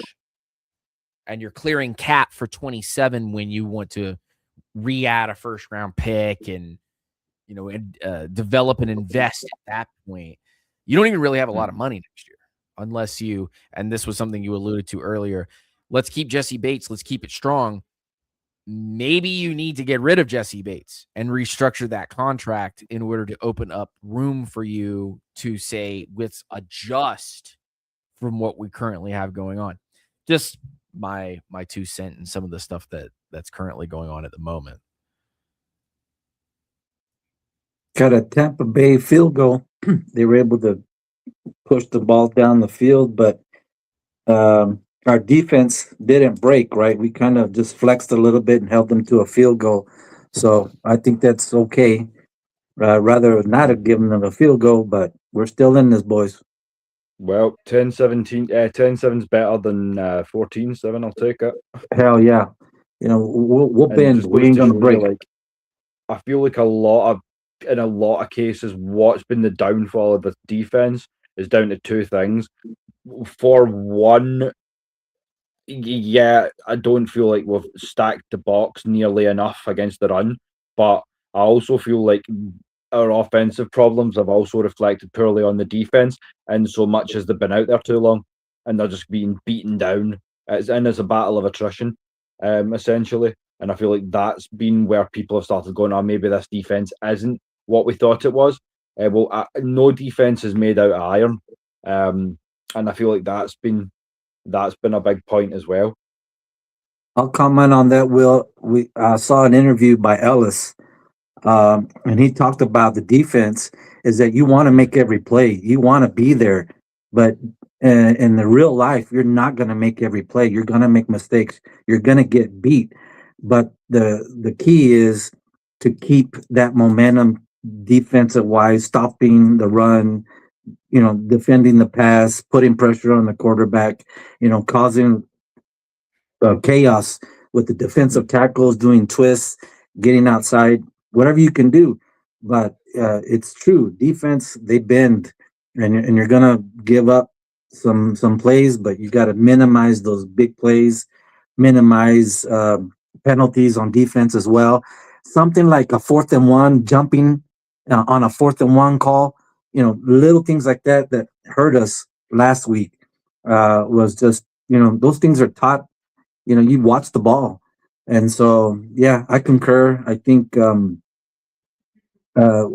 we've got some draft things to look at. I think we're in a rebuilding session now. It feels like we're rebuilding, as Dan is saying, with all these caps and money going everywhere. And what do you do with veterans and contracts are coming out? But from this point, 2026, man, it's just like unpredictable. We're not too sure what's going to happen, but I feel that it may not go too well. Yeah, I can agree with that. I've seen a lot of narratives kind of painting that picture too, Raymond. I feel like you can almost feel that this could well be a process more than an instant fix season. So I wouldn't be surprised if we're not in a winning position for more like another maybe 2 or 3 seasons until some of these boys start to mature and develop a little bit more to the level where they're more complete in terms of players. But as you say, it all depends on the off-season process too. Because I don't know, we've been wrong many times before as Falcons fans, so they may well surprise us. But yeah, as I say, it's going to take a lot of investment, and that's another reason why I'm growing the family, because it's a very, very interesting draft class this year, like from so many positional standpoints. So yeah, I'm looking forward to breaking it all down and seeing what we can use. Because that's, as I say, I agree with the boys' sentiments earlier on. Like as Dan was saying, I'm a draft nut. I will sit for like I will spend half the season just deliberately doing mock drafts so that I'm in a position to kind of pass it on down to you guys. So now that this will be like essentially my second draft cycle with the AFN, I'm hoping to kind of give you guys something special. So you've got all that to look forward to. That'll be fun, man. Yeah, man. Looking forward to it. Here we are, Atlanta, putting on a good drive. As soon as I can get this tech sorted, I will be able to respond to some of your comments. So if you comment on the video instead of in the chat, I'll get them. Yeah, as I say. But yeah. That points. Kyle with another massive catch. There we go, big guy. Scheme him as a wide receiver. We use him as a Megatron. It's working. See, this is what I like. When you bunch him up and you get him on the outside and he ends up getting the favorable matchup against the corner, the slot corner, and then he just blows by him. This time he tried to leapfrog their safety and got upended, but we are now inside the 20. Like, do you know what? I just hope we can keep the momentum going. That's all. No way. I think I'm ahead of you guys. 2 for 2. I'm Kyle ahead of you Pitts guys. is now 2 for 2 on touchdowns tonight. No way.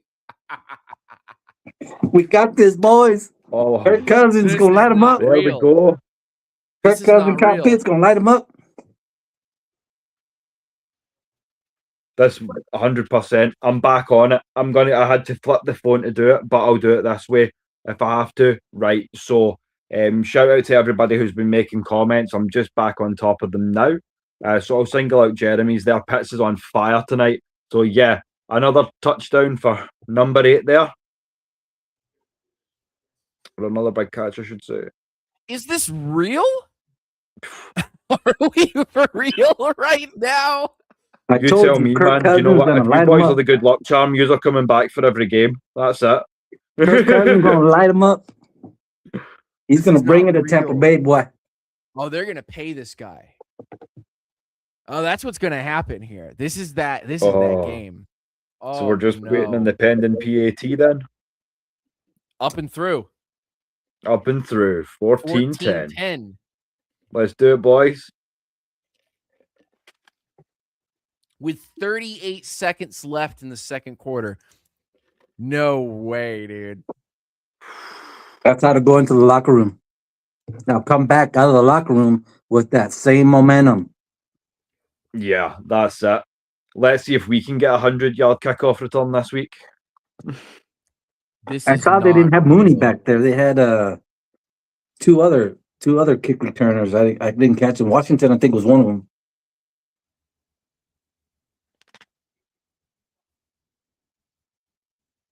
We're on them, boys. We're on them. Yep. We got them sweating. They're getting nervous over there. This is not real. Like, did any of you realistically see that Carolina might actually win the NFC South this year? What's going on? Clue. What is happening, man? It's a strange league, I tell you. What a turnaround. Sometimes we don't even know what we're watching anymore. Yeah. Yeah, you're absolutely right. What a turnaround Carolina's put together. Wow. Kyle Pitts' legacy game has started, boys. Interesting point, Brandon. Okay, Pitt's making me want to franchise tag him. No! It's $16.5 million. Don't do it! Yeah. Well, I don't know about that one, Will. Oh, dear. I don't know if I'd go that far, but he's doing well right now. I'm keeping my money in my pocket at least this week. Million. No. We got him on the run, boys. Kirk Cousins, lighten him up. No. Always these Bucks. Oh, it's Kirko's night again, man. He hates these guys. Yeah. Division, you got to step up when it's a division rival. You got to step up. That's that. You got to step up your game.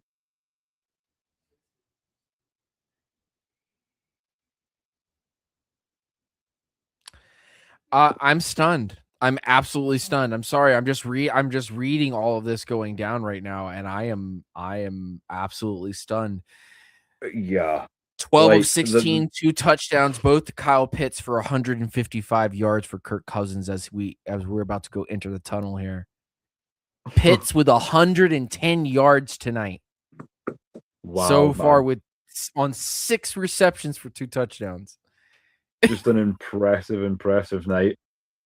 Hopefully we can keep it going in the second half, but I think that live score can get switched to the halftime tea break. Did you say we're into the tunnel now, bro? We are about I've got 21 seconds left. 21 seconds? 21, yeah. Yeah, I'm with you. I think over here in the US, they're putting more commercials. And so when we got out of commercial, I'm behind you, but then I get up in front of you real quick. So sometimes I'm behind on my commercials. They get me behind, and then sometimes I'm up ahead. Tipped by Rukaroro, you too far forward, almost to compensate for the ads. Yeah, commercials on Prime Video. I'm watching West Coast. Like I watched San Fran, Arizona earlier in the season. I was getting it really bad, so I don't know if it's a regional thing. I'm not sure. It could be. I think it is. Over here, US, they just flood us with ads. Damn. Yeah, face mask. They're gonna call it. That's terrible. Yeah. You know what? That's a fantasy game and a half. I bet you're glad you played Pitts this week. Every fantasy shout out to all the now. fantasy owners that went, nah, do you know what? I'm gonna take the unicorn because he's finally came to Elusive is the unicorn. Truly, you cannot see him through the forest, but when he appears, his shininess, his long horn. Say his name and he appears. We believe in Kyle Pitts. Yeah. Oh no. A long throw, long pass. Come on, defense. I mean, if you're going to leave him wide Mr. open. Slant at it again. 4 sacks on Baker, fellas. I might be a little ahead. I'm sorry. I may have spoiled that one. No, not at all. Let's go. Another sack. This defense is balling. 4 sacks. Who came up with the sack? Crap. The fact that he just fell down. James Pierce Jr. again. It's got his third? Yep. Oh, no freaking way, bro. Trifecta hat trick. What 2026 pick? What 2026 pick? I want to hear it. The hat tricks.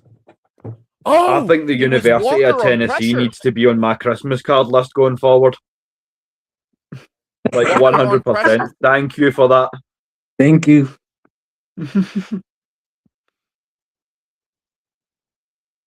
I'm at 7 seconds left. Timeout, Tampa Bay. 2nd and 8. Was that where you guys are? Yeah. Right. Yeah. Okay. 10. Yeah, 8 seconds.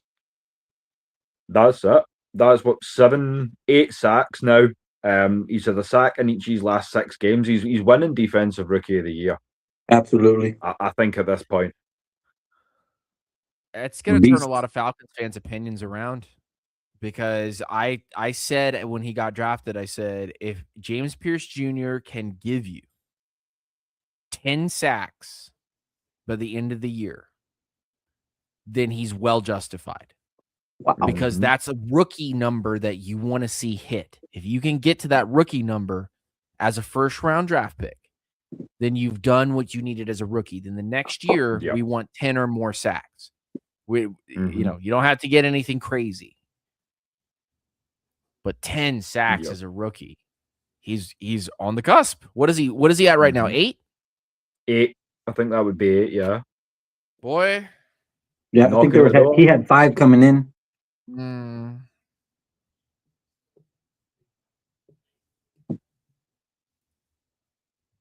Yeah, that's the thing. From a standpoint of, I know it's all edge now, but as a outside linebacker versus end argument, I prefer James Pierce Jr. with a hand in the dirt.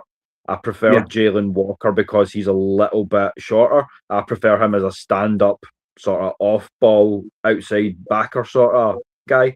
But I don't know if you've got a different opinion, but I feel like he's more served as a linebacker because there's talk he can even do some off the ball work as well. So they're gonna say that he was a man there and not call it an intentional grounding, but it looked like freaking intentional grounding to me. That's just my opinion. He got off on that one. Yeah. And we certainly shout out to Brandon Dorlus. He has been playing exceptionally well, especially when you consider he's a bit undersized too. 10 penalties.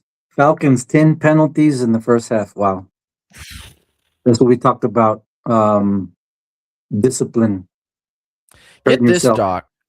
Both leading tacklers for each team, the Bucs and the Falcons, are the safeties. Wow.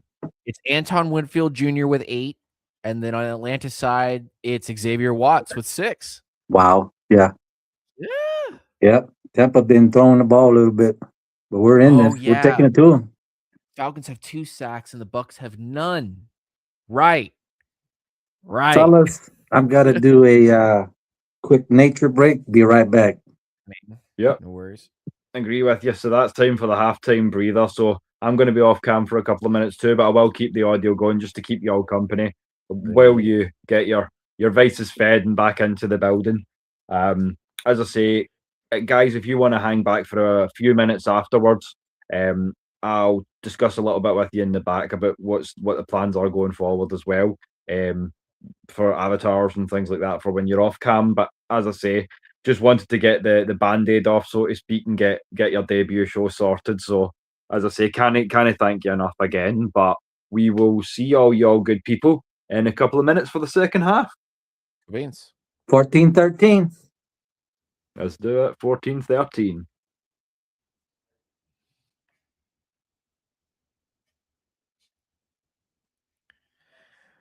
Well, I'm here. Those guys are going to take their break and relax. Oh, no, I'm still here. I did say I'm audio only, but I'm still here.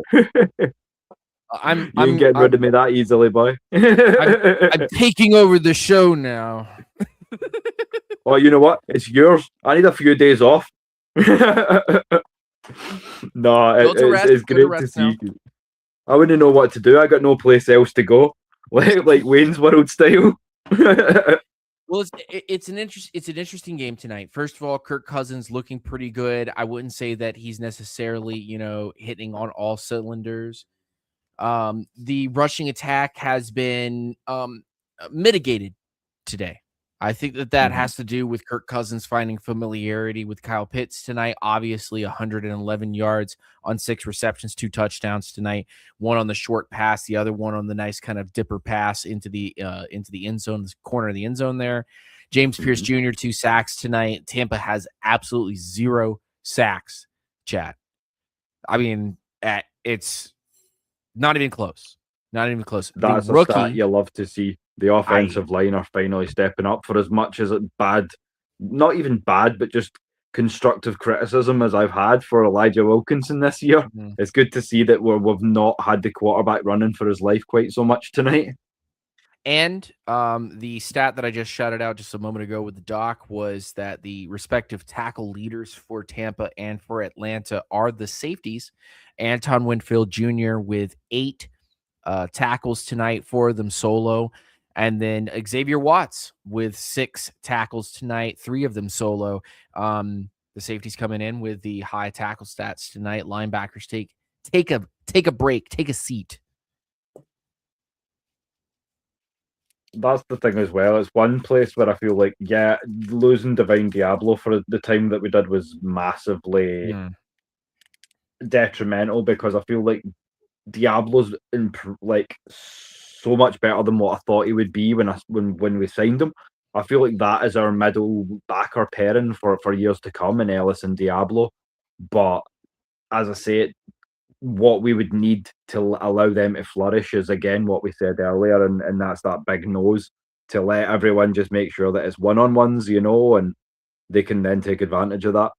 But it's who do you get and where? Because when you're talking about second round, there's some big names that are going to fly off way in advance of us ever coming on the board, I feel. It's going to be really tough for Atlanta, because I was talking about it in my Discord. I said to people, look, if you can go one of two ways with this, and we were talking about the quarterback situation, but all of these moving parts being what they are, there's really only two areas that the Falcons can go. The first of those areas is the Falcons utilize their free agency to bring in veterans for the offense and stabilize it, while they make the necessary adjustments to the offensive line and who their quarterback is going to end up being floating with Bijan and floating with Drake London, and re-signing Kyle Pitts to a contract and trying to make it work from there. Go into the draft and utilize their draft selections on defense and continue to build nose tackles, corner, CB2, a young linebacker to come in here if they don't re-sign Ellis. Or you can go the opposite route here. You can use your free agency on defense. You can go find your tune-up pieces for the defense, chalk it up with veterans that will do what your new coaching staff wants it to do for the meantime, because you've already added so much youth already to the group, and you want to keep allowing that group of youth to flourish. So you find CB2 in free agency and so on and so forth. And go into the draft and utilize your draft capital on wide receiver to replacement for Tyler Algier. Maybe you get your backup center or a tackle or a guard that you want to line up for the future. And then go into 2027 with the idea that wherever the Falcons are sitting pick-wise, you're going to invest potentially quarterback, or on the opposite end of this, you're going to end up investing in the highest tier or caliber defensive player available, BPA. And I think those are dangerous routes, but one of them has to be necessary based on the coaching staff, whoever ends up coming in. It's deep to think about. Yeah, that's a whole nother angle to take it off in, and that's the beauty of you coming on board with us when you did. Is that's something we can explore, even if you want to do some one-to-ones, or if you want to do some big panels and things like that. That's something we can break down for y'all in the future. Is just all of these things that we are speculating. Pardon my French, is pissing into the wind right now, because we don't know what the coaching situation's like. Therefore, we don't know what their attitude is going to be like towards having their own guys around them. And so we can only comment so far in that regard. So it's going to be fun to kind of figure out what pieces, in a way, we're actually playing with, and then putting them in place. So it's going to be a fun journey, I think, Dan, regardless of kind of where we go in the end. But as I say, it's too early to tell where we're going to be at come next season just yet. Imagine a Clint Kubiak currently leading the Seattle Seahawks as their offense coordinator, getting a shot or an opportunity to come here as the head coach and as the guy that runs our offense, and say that Kyle Pitts comes back. I like that a lot. Hard not to like. It's a sip of Kool-Aid with a lot of sugar. Yeah. I don't know. 100%. It's bad for the teeth, but like every now and again. and you just said it. It's the trope of the Atlanta Falcons. You overcompensate for the thing that lacks the most, and the lack of identity from the offensive side of the ball and what it's supposed to do will lead you to getting an offensive coach like a Clint Kubiak to come in here to overcompensate for all the issues that you have. And like you said, with the Kool-Aid, it tastes sweet. It's absolutely wonderful. And you're going to probably drink 5 cups of it, but it's really bad for the teeth. And in the Falcon situation, it's really bad to overcompensate on the offensive side of the ball when you need an all-around coach right now. You really just need like a average at everything, jack of all trades and masters of none, you know? And that's why I liked Mike Tomlin, to his credit. Although he's not skilled offensively, if you're talking about head coach, if you get him a good offensive coordinator, like possibly a Kubiak McDaniel as OC, to bolster how good he is in terms of his defensive knowledge, you could really have something there. But again, Tomlin's not an offensive guy either. So I don't know, man. There's a million ways we could go. And at one point I was liking bringing Sarkisian back, but he doesn't want to leave Texas because at least he knows how to utilize Bijan. For a half minute, I was trying to do the Joe Brady bit where I was like, Joe Brady would be absolutely fantastic here. But then thinking about what type of current quarterbacks we have and then the quarterbacks that are coming in the near future is like, you might as well just then call 26 a wash and be trying to get your next Josh Allen, because even Josh Allen has kind of raked him out from being under the coals. You know, it's. Well, you know what? I'm going to throw up a Hail Mary here, and you know what? If you want to leave the panel and just quit all further shows, this would be the point to do it. But how do you feel about John Gruden? I've had that name thrown on my plate, and it's very tough steak for me to digest. Maybe it's just because it's not the kind of the savory or the sweet or the whatever spice that you're trying to put on it for me to be able to eat it. But John Gruden comes in. I guess he could be that coach you're looking for. Yep. Do you want to bring in the drama of him and his little beef with the NFL, his little what is that? He's got like a whole thing with a judge and everything, like a court ruling. Yeah. I'm not sure because obviously we know the kind of Atlanta kind of creates its own drama in some ways, so I don't know if we want to invest in that. But like purely from a coaching standpoint, and like as Brandon says down in the chat there, he's at least accountable. He'll tell you, look, I've got problems with the NFL, and here's why. But I can see here too that Brandon thinks he won the court ruling. I don't know if it's still in or out. I would need to double check that. But I know he definitely has had issues with the league. So I don't know what the actual realistic chances are of him coming back. But as I say, at this point in the season, all we do is we just throw shit at the wall and see what ends up sticking. It might not be the worst idea in the entire world, because then he would probably end up going and saying, okay, so at least Gruden would be the type of person to say, I know that I won't be here forever. So I need to find someone almost as a consultant to find someone to be behind me when the time comes and someone needs to take over. Because Gruden, like Brandon was saying, Gruden will be accountable for whatever happens. And Gruden's also the kind of guy that would be like, and yeah, I got this young guy that I've been putting behind me that is running my offense or running my defense or whatever, and he's going to be the next coach in line. Yeah. Maybe. Oh, who knows, man?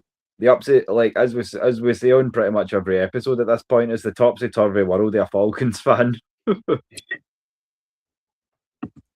I jokingly said in my Discord, so this will also let you know, Will, whether or not you will be inviting me to any more of your podcasts or your chats or anything going forward. Okay, shit. But I said jokingly in my Discord, if things don't end up working out,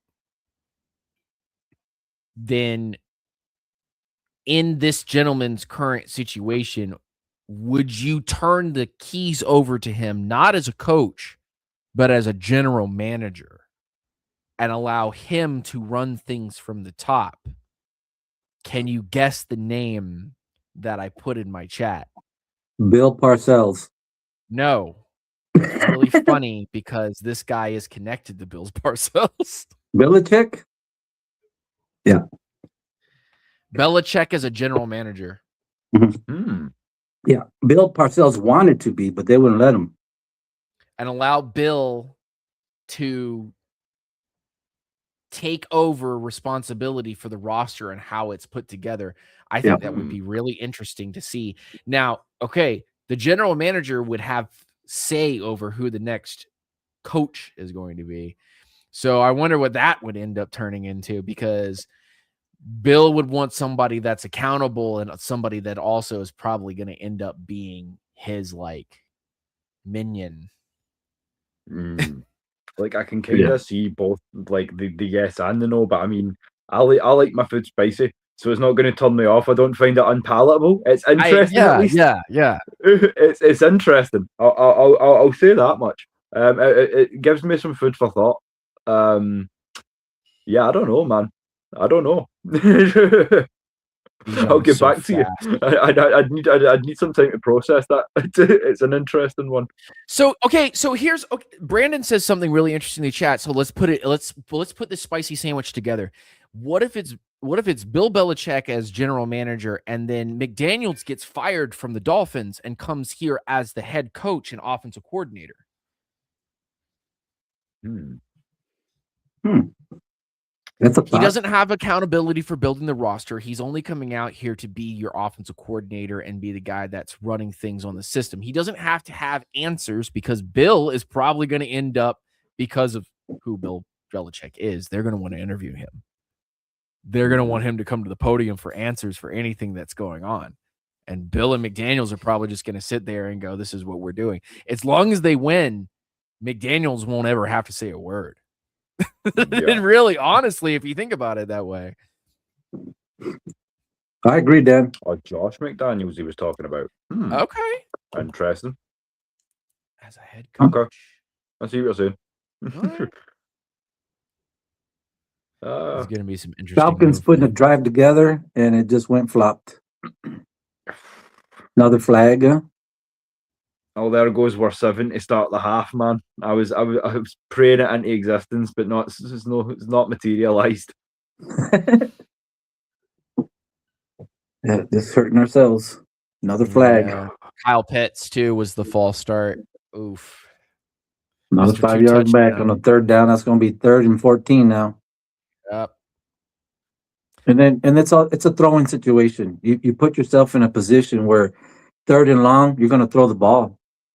And so they back up more people. Dr. Falcon, it's a wide receiving Kyle Pitts screen pass that we end up receiving here. I hope to pray that is not the case. That is one thing that's let me down. This screen game has been lackluster this year. Awful, to say the least. Yeah, they need to go learn from people who do real good screens. They need to Sean Payton is a good screen guy. They need to bring an offensive coordinator. Running more screens. Sean McVay, also a good screen guy. But to make those blocks, you need a serviceable offensive line. So we really shouldn't be running as many screens as we have been. To be honest, all of these problems all at the same time.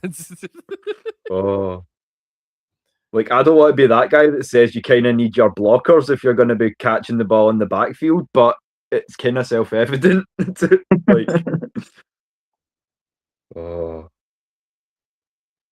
Putting the ball. Yeah. Into the end zone. Got a flag. They're using Kyle in this short area field passing game and then allowing him to cut across the field and get a wide receiving block. So almost like an end around, but only 5 yards down the field. It's a very odd play. Kurt almost died. To me, that's possibly just bad play calling. I mean, if you need 14 yards, why are you throwing it 5 down? 5 yards deep. It just doesn't make sense to me. Or if you're going to end up doing that, why is that pass not a pass to Bijan Robinson in that spot, who has the much greater speed and allow you to be able to pick up those 14 yards? Exactly. You need to throw the ball down further, 20 yards, 25 yards, 15 yards, catch, first down. But when you're Zach Robinson's play calling, I don't know what he has no situational awareness. Kindergarten. And that's going to come with crayons. Yeah, inexperience. Yeah. Yeah. It's a chess game, and he's bringing a checker strategy. It's not what you're Thank wanting. you. Fellas, I'll confess, when I first called offense, I was horrible. I was horrible calling my first year offense. It took me a good 3 years to really solidify my coaching and calling plays. My first year, I was not thinking 2 or 3 plays ahead. I wasn't thinking of situations like 3rd and 10, 2nd and 10, stuff like that. I was just run the ball. I was just I called a lot of run plays, but I was horrible. It is official. James Pierce Jr. 2 sacks tonight now puts him at a total of 8 for the season. That's great. Woo! Yeah. Like, I don't want to hear anymore that we lost a first round pick. That 2026 I never pick have used been early. one that sold into that narrative, and I didn't understand the people that did, because all we essentially did was give up swap 3rd rounds and get Xavier Watts, and then lose a 7th. I'll take that all day. Easily. Because I'm not being funny. If we pick up a player in 2026 who comes in and gets 8 sacks, you're gonna tell me that it's a worthwhile pick, aren't you? So why is it not a worthwhile pick that we did it a year early and gave up a 7th to do it? Yeah. So I don't understand the narrative that some Falcon fans hold that we lost out, because I don't see realistically, I don't see a version of events where we lost that.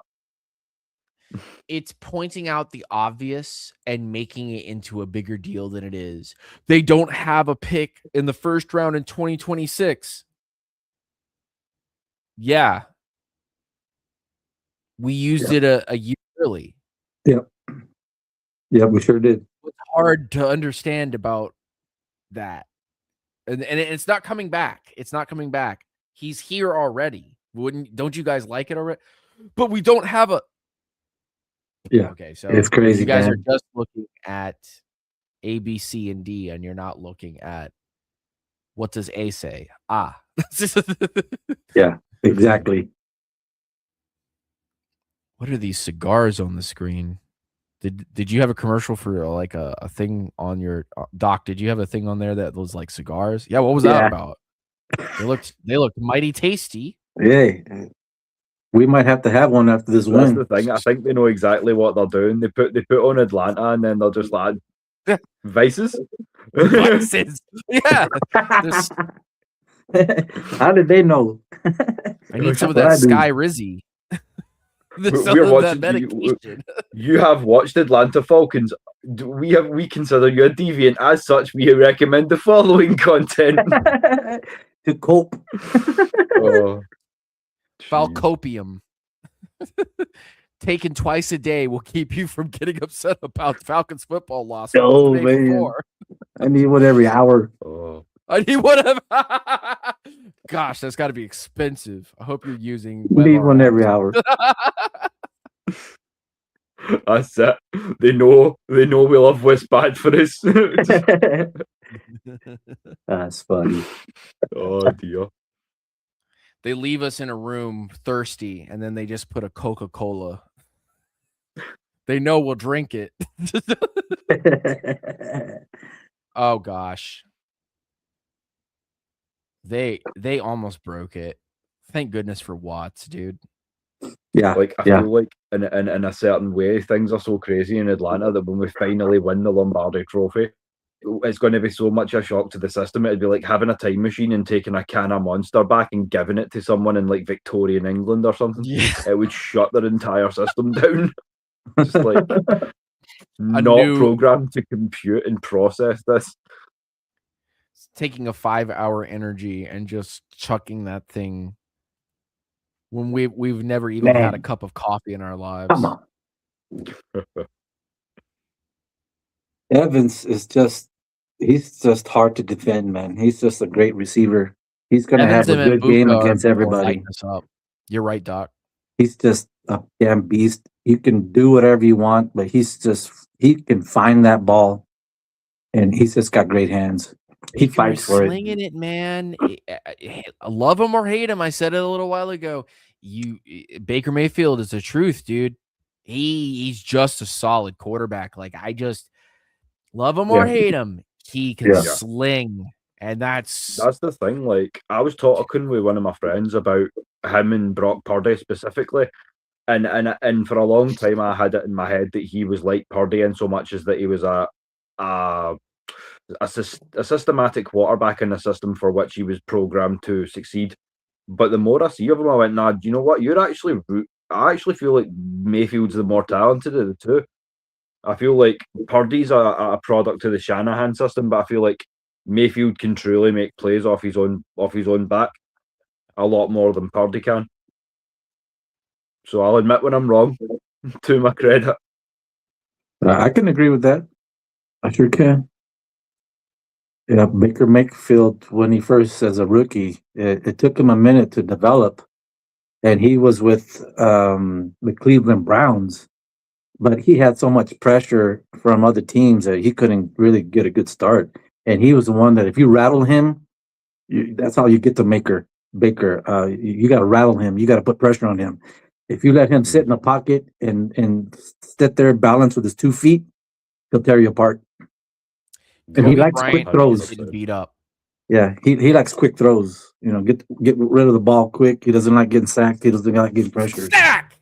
Let's go, we'll dude. definitely open the chat for that one if we win Number the 5. Super Bowl. I'm telling you that one, Brandon, because that's really going to be the day when church is in session. We'll all be having a bit of a religious experience that day. I tell you that. So, like, that's the beauty of it. Like, 60 years and no ring, but we will be here when the first one comes along. So Brandon Dorless sack, boys. Yep. There we go. Number 5. See, that kid's a stud. I don't want to hear that he's only 294. You don't need to be 330. Like, get somebody 320, 325 to play off him. That's fine, but Dorless is a stud. Yeah. Rook is probably going to be a really good rotational defensive lineman that will build into an above average player, but Dorless is turning into something kind of scary.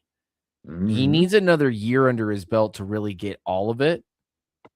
But him plus Walker James Pierce Jr., yeah, I'm digging that, man. It's nasty work that they put together this offense. And another great point by Brandon, like, we didn't know what we would see. He was on the bench all last year, and now he comes in and he does this. So, yeah, like, the level of progression, like, penalties, killing us. Player of the year, anyone? See what this penalty is all about. Again, penalties extending their drives, giving them first downs. We're just hurting ourselves here.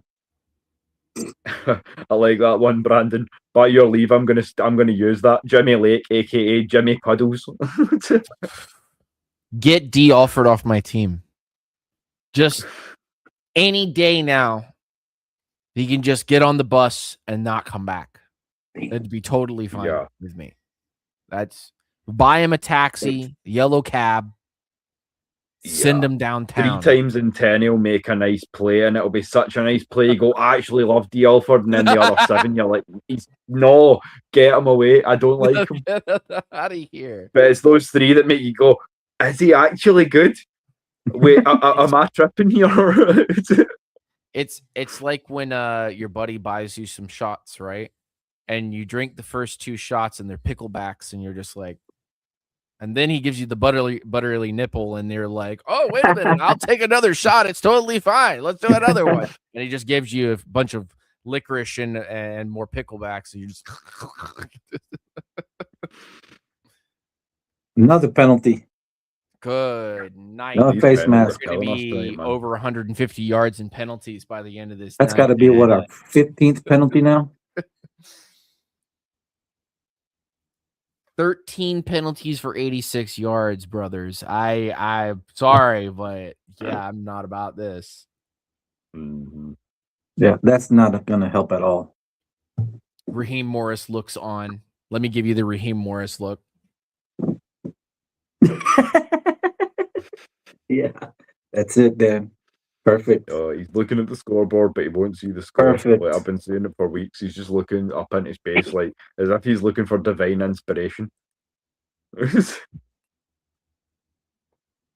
a 45% player. Tampa Bay on the 5. Yeah. Agree with that. Good defense. Just good defense. Tripping. That's You're right, the penalty Brandon. they Shout called. out to Rook as well. He sat on the bench last year too, and the pressure rate's been through the roof this season. That's true. So, I mean, even if you want to go forefront, that's real nasty. If you've got Dorless and Rook, and then you've got Walker and Pierce, that's real nice. And you've got Floyd still floating about in the mix too. So, even if Ebiketie walks, I mean, we're in a real good situation in terms of our front seven here, boys.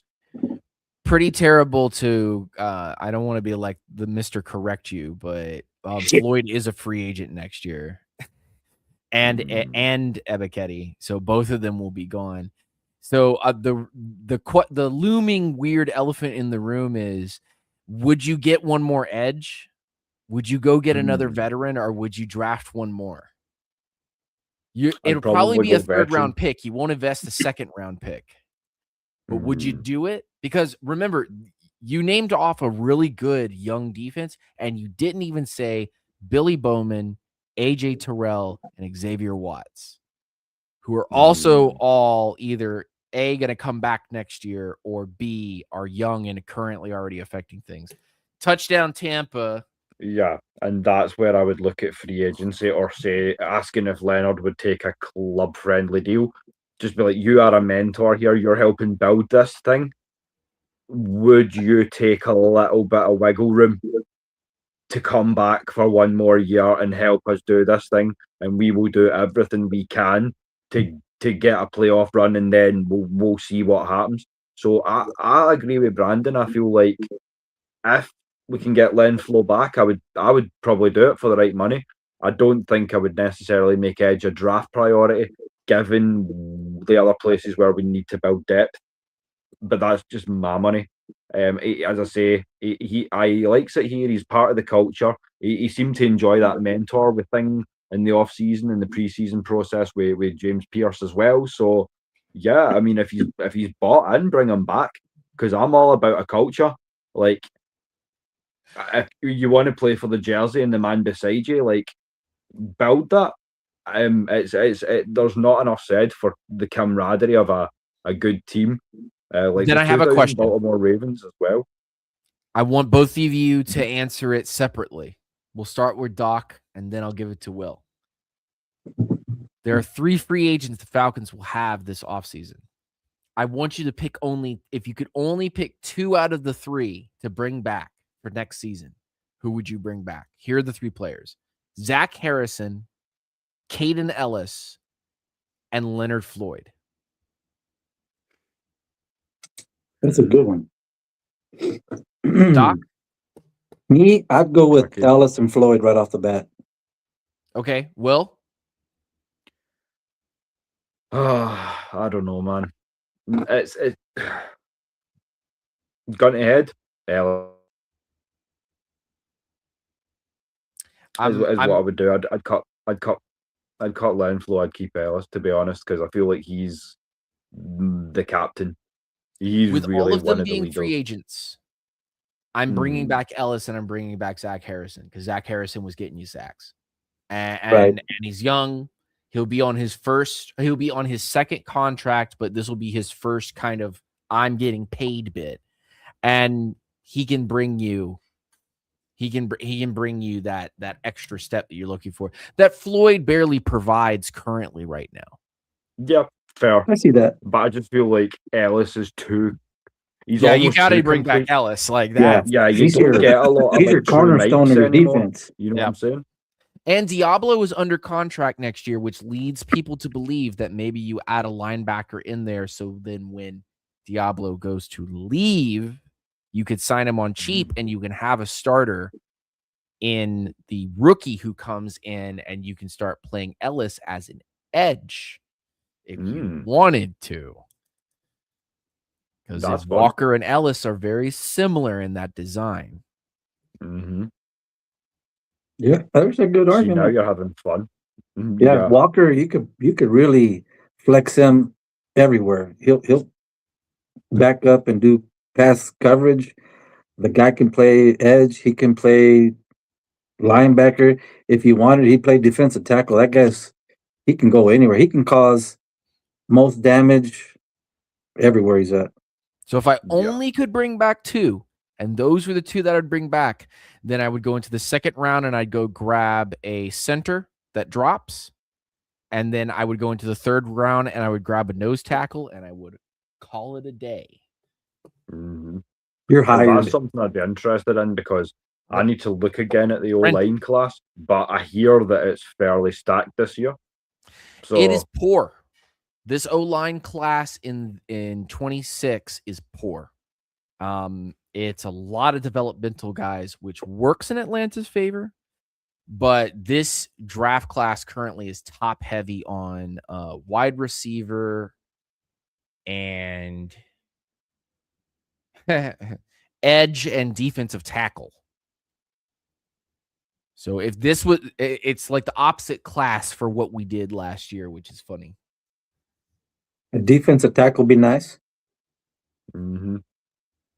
Almost threw a pick. That was a close one. Yeah. Kurt, please.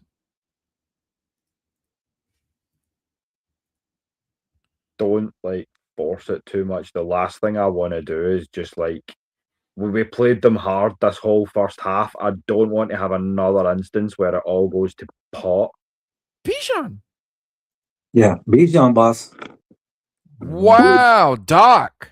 Bijan. Grab that off the ground. But this far off the ground, that's great hands for a running back. Great hands for a running back. Mm-hmm. You'll see the replay. Just a little chuck. Oh my gosh. Offensive line struggles are offensive line struggles. We've got the best most complete running back in the league. You can't convince me otherwise. Wow.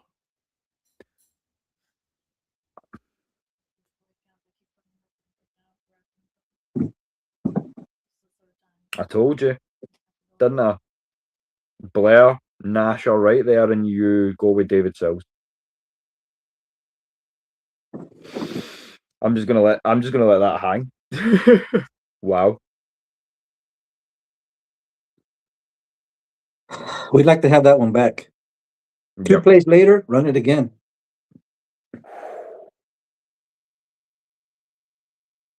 Wow. Womp, womp, womp, womp. Run it again. 2 plays later. One of those Madden moments where it's like, bro was butt ass naked. How in the world, bro, did you drop the ball? Oh. A run-in touchdown. Untouched. Mooney? Yeah. Mooney got us that first down.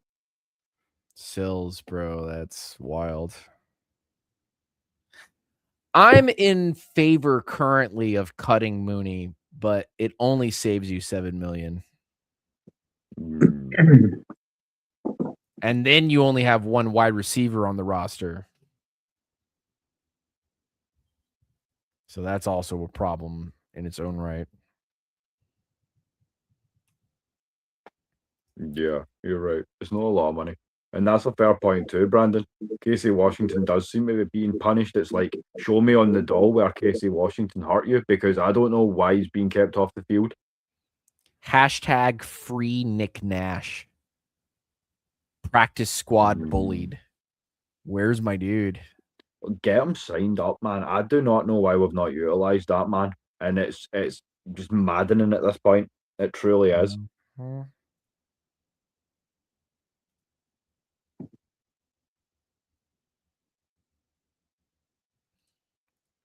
I would honestly at this point I'd be seeing if anybody will give us anything for Mooney. I wouldn't be shy in moving on from Darnell. Let me see what you can get trade wise. I would shop it.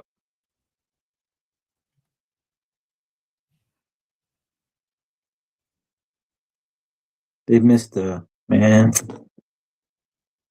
Intentional grounding, of course. But he was face masked at the same time. But Penix throws intentional grounding. It's The white hat should have caught that face mask on Kirk Cousins right there. Oh, told you the hits would keep on coming, boys. We've got another one of the frequent flyers joining. Brother E, what's happening, man? Hey, what's going on, gentlemen? How we doing? Finally got in here. Long day. We finally got a Kobe Bryant sighting. I'm excited. I like it. I love it. After getting bullied, bro.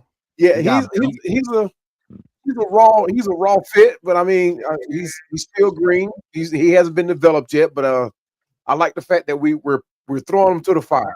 You know, because we didn't get a chance to see him a whole lot early in the season.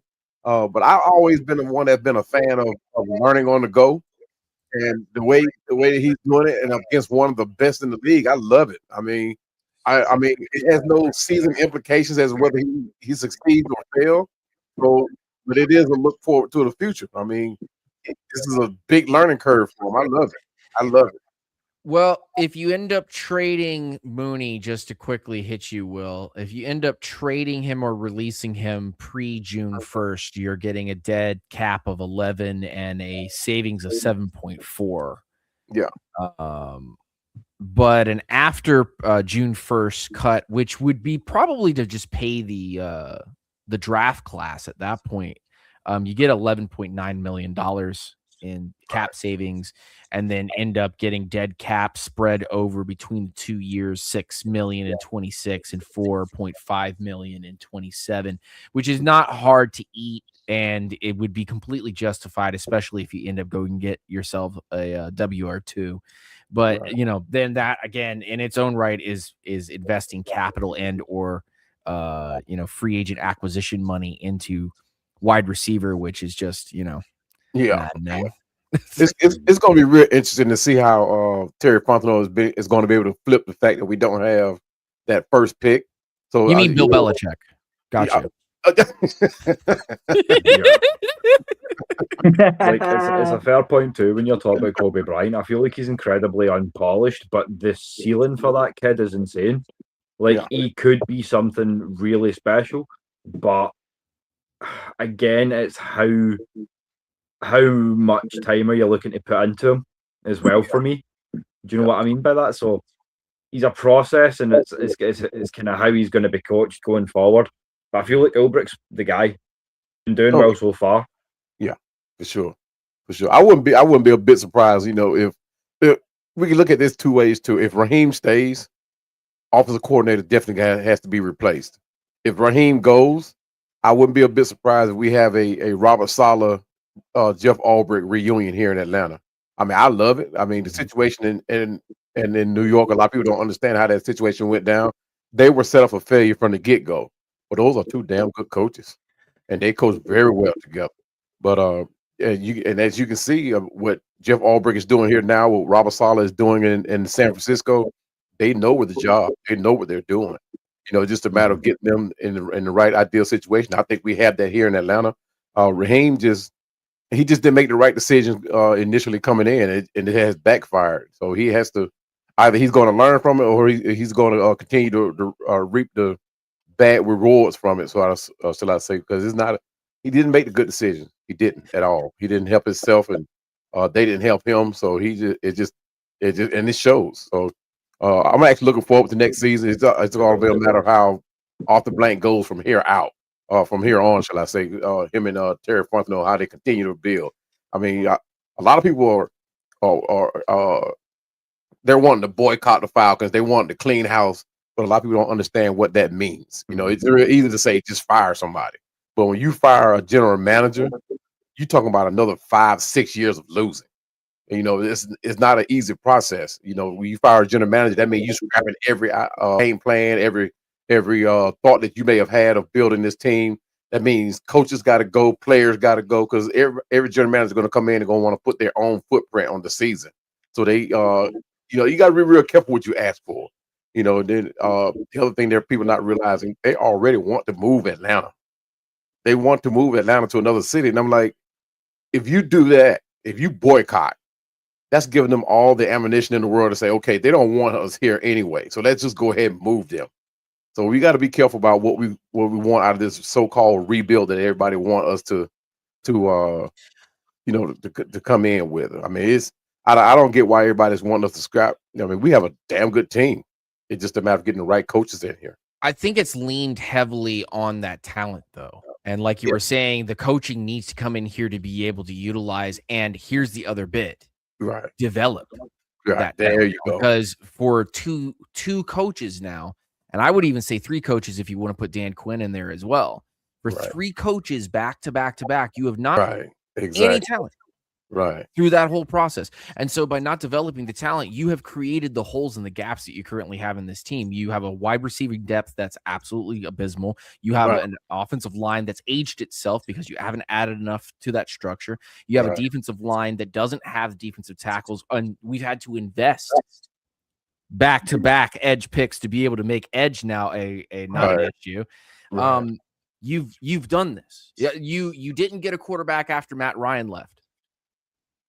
And that's a pinnacle that you have to be able to do to be able to make it like continue to work, to keep the rookie contract, keep things moving forward. So I like what you said about bringing in Saleh and having that reunion with Jeff Ulbrich as DC. And if you ended up doing that, would you hire Clint Kubiak's brother that's currently the OC there in San Fran? Clay Kubiak. I'm on the verge of now of any offensive coordinator we bring in will be better than what we have now. I love Kubiak. You know, it's a different look for Atlanta. I don't think he has the same playbook that we're utilizing now. Kubiak has more of a although it is run heavy, and it's primarily almost like what we have now, but he likes to pass. He likes to pass. So, and that's what I like. But like you said earlier, we're going to have to develop this wide receiver core, which have gotten tore up for one reason or another. And whatever offensive coordinator we bring in, he's going to have his hands full. I mean, as far as running back, I mean, he has a nice feel. So, he has McCaffrey, a bunch of other dudes that are currently there. His brother, obviously, Clint, is in Seattle doing what he's doing. But if you brought in Clay, the little brother, with Saleh is currently there, looking over this, would this be a hire that a Saleh would bring in and say, I've already got my DC there. Jeff doesn't want to be a head coach. He runs a decent defense. It's got a good blitz rate. It needs more pass coverage. Obviously, we can give that help to it. But if I bring in Clay, who's a young, he needs his opportunity to be a real OC in this league because he's kind of like the temp OC with Shanahan running things there in San Fran. Bring him in that particular style, bring that play action, bring the grouping that we know that we're going to use Bijan Robinson. Exactly. Then, then I'm buying it, man. You serve me up some apple pie hot out of the oven, man. Like I'm in. Like, let's go. Well, one thing you like when you change coaches, you like to see chemistry among your coaches too, and they definitely have that. They definitely have it, and Kubiak, he's going to bring that Shanahan mentality with him. So even though he'll be a first year full-time OC, I mean, like you said, he's really learning, and he's learning from one of the best in the business. Will I take Kyle Shanahan back? Oh, most certainly. I think Kyle Shanahan has really learned his lesson from that Super Bowl fiasco, but Kubiak being the young guy, the young brain, he'll be more willing to do the more of the intangibles as far as taking chances with the offense, especially with a team like what we got with so many weapons that we know we have. But I still don't understand having that experience too of failing as a head coach. Well, I wouldn't even say failing because he was with New York, and New York is just a fail in its own. But having the experience to go there and see what an owner wants, what a general manager wants, what's happening there in that position, and then be able to step back into a comfort zone and go, I know what I am and what I am not. Let's go ahead and be the coach, the nucleus, the identity creator for this team. And then let's bring in a young guy that can come in here and be the offensive guy. And I know my defense is going to be what it is. Right. That's That's consistency. Yeah, That very much consistency. That can give you the foundation that you're finally looking for. And maybe all the Falcons fans can finally get back to what they want, which is that 4-3 defense, and they can have their edges back. Gosh darn it. Well, we have our fan base. Abraham story. So I mean, but a lot of people are frowning on the fact that we gave up that pick to get JPJ James Pierce Jr. But a lot of people don't understand that we got exactly what we've been begging for years. We got. I mean, if we finally got it, now everybody's still complaining. I'm like, come on, guys. And like now, going into this draft, we can actually focus on the trenches. We can actually focus on the offensive line, because we have our edges. It's just, I mean, that's why I didn't agree with everything that Terry Fontenot did, but his end result, I'm like, wow, he's really doing it. And you can take consideration that you've had two different minds come in with two different philosophies and two different thought processes in what they're trying to do to build their team. Right. And you can tell one coach was specifically into, I can bring in veterans, I can bring in guys that I know can work for me. Right. And then everything else can be, the Kyle Pitts, the Drake London, the Bijan Robinson during that time. Right. And then you can see a transitional shift in thought process because the general manager obviously wasn't having it. And that's why we even invested in Desmond Ridder. Do not say his name ever again. But you can tell the general manager had one thought process that we can't continue on this same trope. Well, I can give you offensive talent, but you got to utilize it. And it wasn't utilized properly. And you go into this next grouping and these guys are like, we're going to bring in the veteran. This is a stupid idea. Never repeat this ever again. But you bring in the veteran and you bring in a guy to bridge because that's what should have happened with Matt Ryan was the bridge quarterback should have been in to then take over for things as the veteran, the wily guy that's been leading this team is gone. Kirk's not that guy. Now, initially, I thought Kirk was going to be that guy for us. I really did. Sad potato salad. Yeah, I mean, now it's like a bad taste in your mouth now because I mean, I did a whole show on Kirk Cousins, and I actually thought he was going to be that guy. So, but I mean, I don't know if it's Kirk Cousins and his inability to develop that chemistry with Zach Robinson, or is it just Kirk Cousins? But this season has been strange to say the least. I mean, it's and it started from the draft. When we picked Penix, and they didn't let Arthur Blank know, like, hey, we're not going initially with our game plan. We're going to defer because we have a chance to get this quarterback in Michael Penix. So, but you would think that conversation would happen like before they make that pick, but the fact conspiracy theories be what they are. Why would you tell an owner and a CEO who have a very specific, you do how we tell you to do things mentality, why would you tell them your master plan and then be told no? Yeah, exactly. Right. I don't understand it. And I've tried to say this a couple of times, but I think it goes pretty deep in that idea that conspiracy or not, theory or not, obviously Rich McKay has gone to multiple visits out of the States on their Germany game and their London bit, and he's not operating with the Falcons, right? He's not. Okay, way, shape, or form. But we're just dumb fans. That's all. Oh no! It's we don't know what we're through the trees, right? That's what we're being told. Right. Yeah. Well, there's I think, and being an older guy, I'm going to say that you tend to want to rub shoulders with people closer to your age, and it's a hard thing to put something like a football organization into like real young people's hands who that has an idea that you don't exactly agree with. They're going to come with a different idea than yours. I'm the type of guy. I like the old school football way. I'm like the Rex Ryan, Jerry Glanville type football. That's me. Nowadays, it's a lot different. Football has changed. Like now you almost can't hit the quarterback almost now. Like me, I was the guy that always got punished for hitting the quarterback when I was playing. So I didn't care whether he had on that red jersey or not. I wanted to hit him, and I did hit him. But you know, like now, like I said, the game has transitioned so much now that you know, any game plan that you come up with is you have to defer to how football is being played now. It's not one of those things where you can say, okay, we're just going to run the ball down their throat like the old days of Earl Campbell or you know, the old Houston Oilers way where they just ran the ball down your throat until you just got tired. Now they strategically try to implement like play action. Like back then, there was no play action. Either you was under center or you wasn't. There was no play action. You know, they just hand the ball off and you just ran the ball down the opposing team's throat. But it's different now. So I guess it's one of the things you have to grow with it. I refuse to.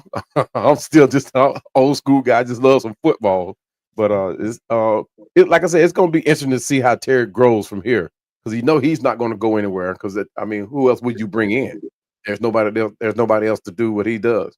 I mean, he's an economic. Somebody else that's not going anywhere, and that's me. Because regardless of the weather, I will grind until the whistles read 0. So, can someone do me one favor now that it seems to be behaving itself for now? What's the score? What have I missed? Is it still 14-13? It is 13-14. Bucks with 20 the to ball. 14. Bijan fumbled the ball. We were Kirk threw a cross route to Bijan. Yeah. He took 3 steps with the ball. They poked it out. He fumbled it. Yeah. So that wasn't really good. So right now, 20 to 14. Is that right? 14. Yeah.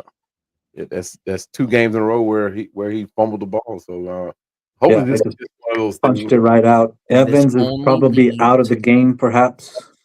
To the Falcons fan conversation of trading Bijan Robinson for 39 first-round picks that would desperately be able to save this team and franchise effective immediately.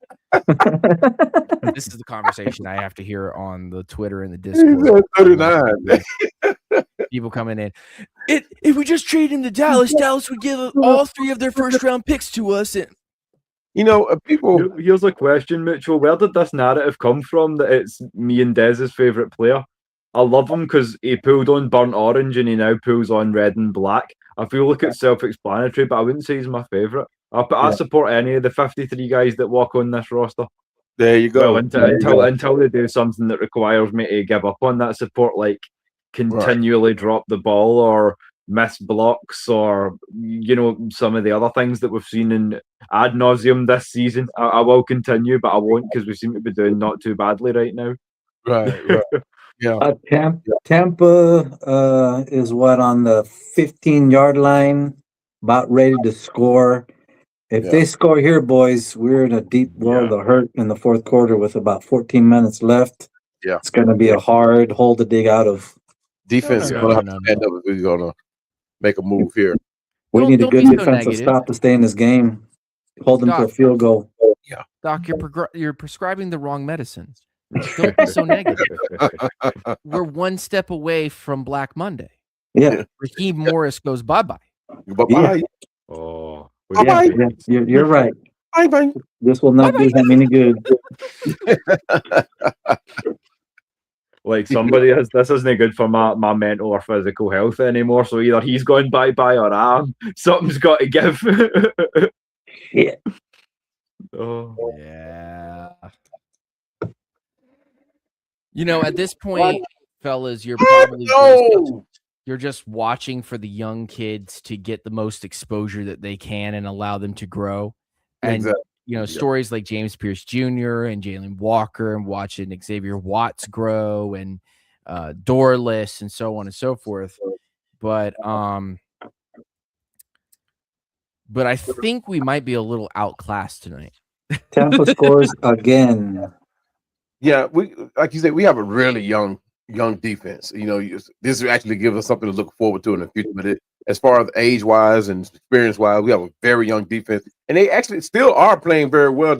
You know, it's not looking so right now because of the way they're moving the ball, but we're actually chasing the record for the amount of penalties in a game.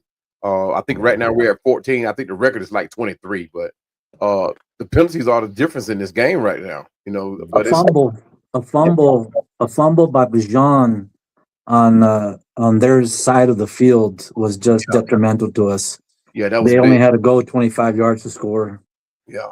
Yeah, we can't put our defense in that type of spot. He's been questionable the last couple of games, which is something I didn't think I'd say about Robinson, but he's been struggling recently to keep a hold of the ball, which is concerning. But I mean, while we've got him, I mean, I wouldn't mind giving Tyler some more reps because he's been underutilized this season. We all know it. So, I mean, if he needs a few plays out for a breather, get his head right, I'm not against doing that. Yeah. Because I mean, Tyler's a stud. We were saying that early in the season that Algier needs to get the ball more. We're underutilized. Period. Yeah. I mean, every player that we have, just about outside of Drake London, that is. But Cal Pitts, Bijan, Tyler Algier, all underutilized. You know, there are more positive ways to get a player out and open than a screen pass. You know, I'm so tired of seeing the screen passes. I mean, if that's his bread and butter, then that's his bread and butter. But I don't see it. It's just one of the things that, you know, you have so many weapons. There are a lot more ways, you know, to get this defense to show his versatility. I mean, offense to show his versatility than a screen pass, a tight end screen pass, or screen pass to Robinson or something. We have more weapons than that, you know, and I would like to see more of it. 28-14 after the 2-point conversion. Oh, well. It looks like, for all intents and purposes, that's game. I don't want to count us out just yet, but yeah, that fumble was huge. This isn't a bad football team we're playing, boys. Yeah, true indeed. Not by a long shot, even though they did lose to the Saints last week. But like you said, I just put that down to being a strange league, man. I don't know what's going on in some cases this season. Like, truly. It's been a strange year for football, period. There's a lot of unexplained things that has seen happen. Either there's a conspiracy theory going on in the NFL, or this one of those things we just label stranger things, you know, and just be done with it. Just be like we don't like to throw around the C word, and we're not talking about see you next Tuesday. We mean curse. Like you hear it a lot around Atlanta, and it's not something we hold too much, but sometimes you see some things that make you feel some kind of way. Right. Exactly. I mean, I look back at this fumble and I'm like, wait a minute.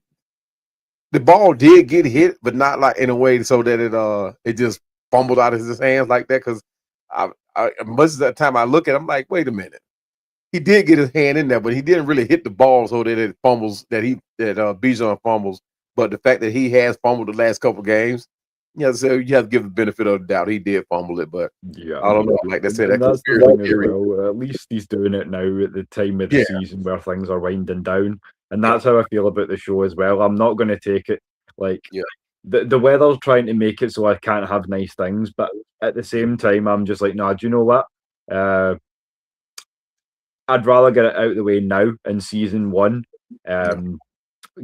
As I say, and then we come out swinging even stronger in season two. So, as I say, my shout out again to the boys. I know it hasn't been the best introduction for you tonight, but it's been a pleasure sharing the panel with you again. As I say, we've still got a lot of ways to go yet. Only just starting the fourth quarter, but as I say, if you're happy to make to not sign the dotted line, so to speak, I'm not that stringent, but as I say, we do hope that it's not the last time we see you there again. We see you a lot more often, so yeah. Nice building international Falcon football, international Falcon Nation. Amen. Yes, I had to go off camera, off microphone to scream into a damn pillow. I screamed and screamed, man. That's why we need to get these avatars up and running, because sometimes we're on the, like, believe it or not, we don't want to come across as unprofessional, but there are times where we are on the verge of a psychopathic break sometimes. So you will have to bear with us, or we'll get one of those nice little things where it's like, now loading. It's like we will be back, sort of thing, with the kind of under construction elevator music. Yeah, my routine normally in a game like this, my routine is normally take a few minutes, go hit the bag. My wife was like, yeah, we must be losing the way you hitting that bag, you know. I got the pillow and screamed in it like a little girl. Yeah. So I used to have another one of these dressing mannequins like this behind me. Yeah, I just turn around and punch it or whatever. Yeah. I don't do that. I don't do that anymore. So you have to do something to just like. Oh, I just took the guitar out and like fire away on that because at least it means that I'm doing something constructive. Gotta have a release. Yeah, shout out to everyone down in the chat as well. It's been fun hanging out with y'all. I'm sorry for the comments that I did miss along the way. But as I say, keep the talking points coming because we love to have them and there's no shows without you. So as I say, whether you come on the panels or not, we consider so many frequent flyers that have supported us since episode 1, which is just crazy because I don't know how anyone could sit and endure 70 hours of me. So you're braver people than I am because I've not listened back to it all. I don't think I will either. But we got to give out a shout out for the world to see, warts and all. I got to give a shout out to old William, man. It's got to be 3 a.m. over there, Will? It's going on 7 minutes to 4. 4 a.m. in the morning. Yeah. Diehard fan, bro. Diehard fan. Wow. Got him. Yeah, much love, man. That's hard to do. When I watch FIFA soccer and it's over there, World Cups over there in Europe or in Japan, I'm watching soccer at 3-4 o'clock in the morning. And when the Falcons played the Colts in Germany, it was 9 o'clock in the morning breakfast, man. Wow. Like I grew up a wrestling fan too, so me and my mum I don't know if you could class it as the best parenting in the world, but we would sit up on a Monday night till 2 a.m. watching Monday Night Raw, and then I would get up at 7:30 to go to school the next morning. So I know the life of watching American sports. But, yeah, man. And then even now, Moira, my fiance, she goes to me, "You're so Americanized," and I'm like, "Can you blame me at this point? All my life." And that's a tough one. I'll give you 2 because I can never pick just one. So it's either The Undertaker, if you're speaking US wrestling, or if you want to talk international, Jushin Liger, because I'm a big fan of the Japanese stuff too. Wow. So, yeah, that would be my guys, I guess. Yeah. My favorite wrestler, Ultimate Warrior. Andre the Giant is a legend. Love Andre. I really dig the old school guys back in the 2000s and 90s. Sting, Ric Flair, 4 Horsemen. Yes. Those were some badass dudes. Sting literally just retired this year.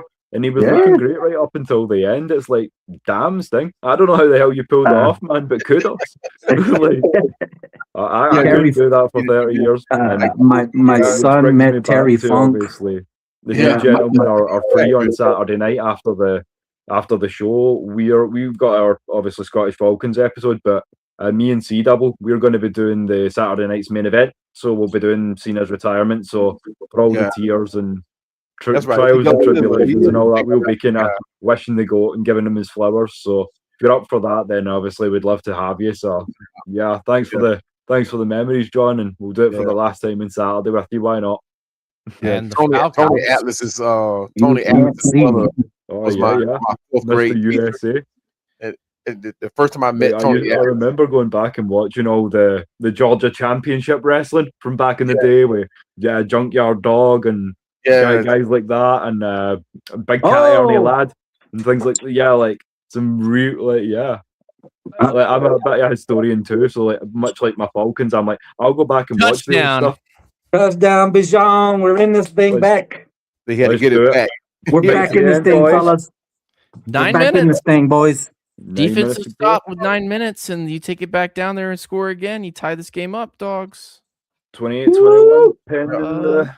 That's the way to make up for that fumble. Yeah, exactly. That's the way to make up for that fumble. Get this. That's it. Yeah. Give me the rock. Mayfield. Don't give me the rock. I'll show you. Wrestling man, you say that your favorite wrestlers, Terry Funk and the Undertaker and all these guys, Jushin Thunder Liger. Yeah. That I can give you on that one, big dog. Because I am also a fan of the Japanese product. Yeah. Tomohiro Ishii. Yeah, that's probably in there. Yeah. Fellas, why would you go for a 2-point conversion here? I'm a big fan of Kenny Omega. I'm sorry. I've always been a Kenny Omega guy. I've been an Omega guy. Agree to disagree. Like I felt like Okada was the talent in that story arc, but the work that they could put together was probably in probably the upper echelon of what you could end up doing for a wrestling match. And Okada is probably the GOAT that you could have out there. But I mean, you know him now currently as Finn Balor, but I've only ever known him as Fergal Devitt. Yeah. Okay. I only know. Oh no, I seen his rise in Ireland, so I know him as Fergal too. Yeah, it's like trying to have people come to me and go like, oh, I love Alistair Black, and it's like, well, you mean Tommy End? Tommy Ends, yeah. Like, I only know Tommy Ends. Or I don't know. Drew McIntyre's one of the biggest. Or Drew Galloway. What? Drew Galloway. Like I remember this. Like especially with the British guys, it's crazy. Yeah, man, so many great memories of WWE, New Japan, WCW, and ECW back in the day. That was legit. Like the Monday Night Wars will never be forgotten. That was like the best time to be NWO. Yeah, my favorite. I didn't have a. Although I love wrestling, I'm a fan of the old school wrestling as opposed to now. And like down there, I have several wrestlers that I always like must see. You know, it was always Mr. Wrestling #1, #2. You know, the Fabulous Freebirds. Back when Steve Austin, before he was before he is now. Stone Cold. Yeah, when he had the stunning Steve Austin and he had the blonde blonde. Yeah, that was. I was always a Jeff Hardy guy. That's my gig, dude. Jeff Hardy and Matt Hardy, dude, the Hardy Boys. Yeah, especially with all of the Edge and Christian matches, the Dudleys, and all those ladder and table matches, the triple threats to go. But Will. Tetsuya Naito, man. That's my guy, man, bro. Definitely. Love Naito, love Tanahashi. A lot. Tanahashi. I'm going to be so sad when Tanahashi goes, like, calls it quits. But like, Goto. I wonder, like, it's highly underrated. Like, Hiroshi with Goto. matches we watched. I was 7 years old when I watched Taker and Mankind in the Cell live, and I was what? The 2-story when I watched Born to Be Wired. So it's like, yeah, no wonder I'm messed up. Jeremy. My God, he threw him through the table. My God. How many characters was Cactus Jack? How many characters was he? Yeah, mijo, we're still talking about wrestling. Dude, love. Hey, y'all give some love to my son, Jeremy Falcon, down there. Hey. Oh, hola. Jeremy. Good to see you, Jeremy. Yeah, he's a big wrestling fan. As I say, if you want to join your dad on the panel sometime, feel free, man. It's a family affair up in here. Yeah, he's my oldest. Oh, okay. What's going on, Jeremy? Yeah. We are talking wrestling. He said, y'all still talking about wrestling? Yeah, we are. Hell yeah. Oh, that was brilliant. I think it was the 98 Royal Rumble where Mick Foley came in 3 times as 3 different gimmicks. Yeah. How good was that? It's just like, I love this, dude. But he made it all work. He made it all work. He changed the age and he made it all work. He came in as Dude Love. Oh yeah, Dude Love. Came in as Cactus Jack. Guys, let me change Lost conversation here for just a second. I don't know if you guys see this, but you talk about the most bumfuck. I'm sorry, dude. No, fire away. Why? I'm so sorry. Did you get to see that onside kick? Oh, it wasn't even. I mean, what is that? It didn't hit nobody. I have an answer for you. Raheem Morris. That has no chance. Black Monday. Yeah. The kicker's trying to sell him. He's like, nah, you're done. I'll see it. Stop, Raheem. You got to be kidding me. Oh, dear. Why would we go for a 2-point conversion? Why didn't we just kick the field goal and be down by 7? With that decision, like you said, Raheem has to go. He has to go. Why would you do a 2-point conversion? You didn't need it. I don't understand. Now your chances of tying this game is going to come down to Tampa Bay making a mistake. Yeah. And now you're going to have to make a 2-point conversion just to tie it. Just to tie it. Yeah. It's done. He has to go. He has to go. And see, Dan Quinn made a mistake similar to that too, and it cost us drastically in the Super Bowl. When Shanahan called in that play and chose to throw the ball as opposed to running it, Dan Quinn should have been the one to say, "Hey, look, no, no, run the ball, kick my field goal, win me my Super Bowl." Mhm. But Dan Quinn being inexperienced, he left it in the hands of his experienced offensive coordinator to call the plays, and we went with it, and it cost us. But name a Falcons coach who hasn't had one of those issues plague them during their career.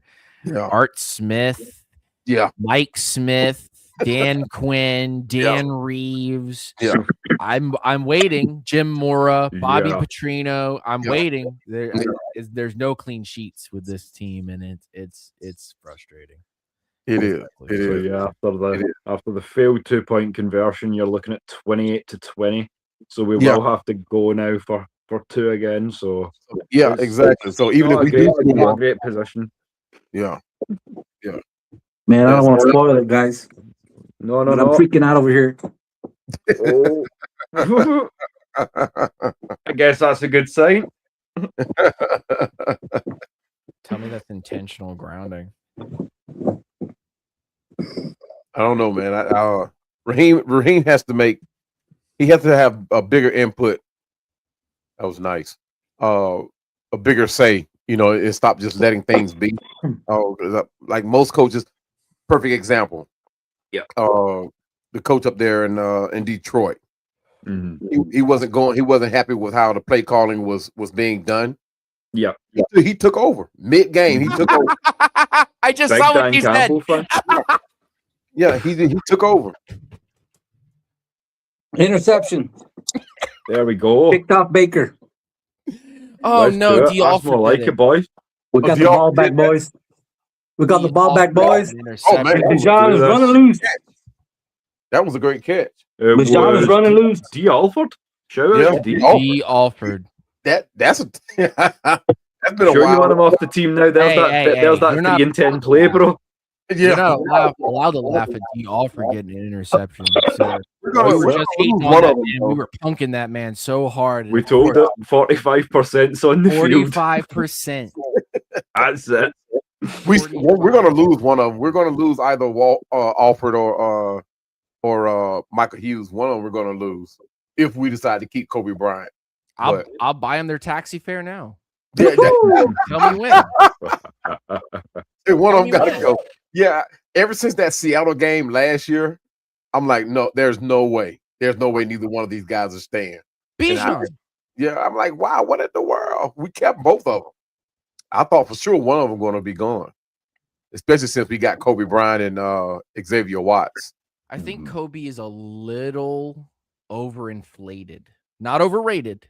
Yeah, I think he's just been a little overinflated by the fan base because we're just excited about some dog and anybody at all. I could agree. There is a touch of glaze there. Like you wouldn't go as far as overrated, but just a little something. A little glaze. I love Jesse Matthews. I mean, I love him. I love him. The old man he's still performing. He the one that sprung Bijan. He sprung Bijan. I love him. But I'm not. I said Jesse Matthews, Jake Matthews. Mm-hmm.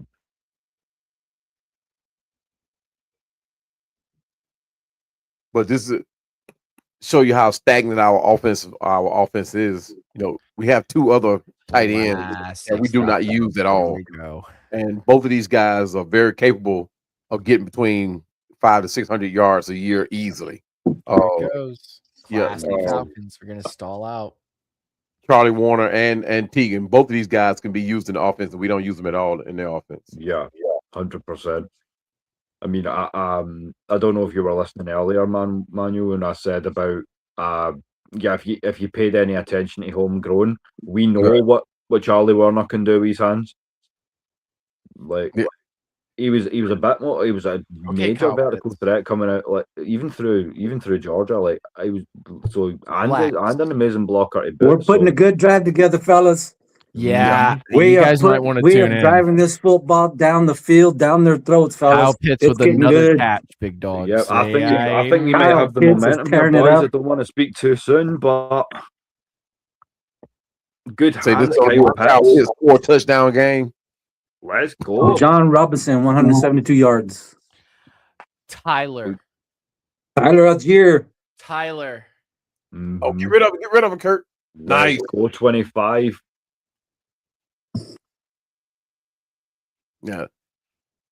Big run by Tyler. The Kirk Cousins I know we could have. I thought we could have anyway. Yeah, Mhm. I agree. Yeah. Come on, boys. 5 minutes. Let's go. 6 minutes less and counting. Man, You know what? I know this is only for pride, but I like to beat game. these guys so bad. Like, we've earned it tonight. But The duality one more of thing. Every win we've had this season is against a team that no one expected us to beat.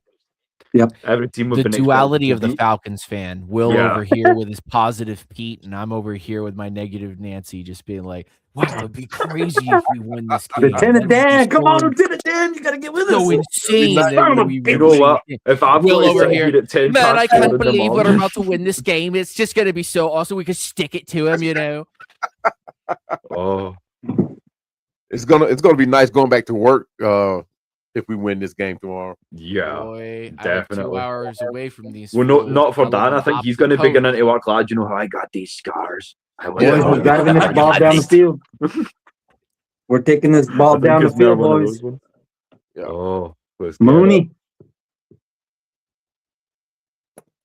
Mooney, you better not. Yeah, Mooney has to be that guy too. Now that Drake is out, Mooney has to be that guy that actually make plays happen. Now, yes, they're going to find a way to blanket Kyle Pitts. Of course, it hasn't worked this game, but because he's a mismatch for any defender. But We might have a turnover, fellas.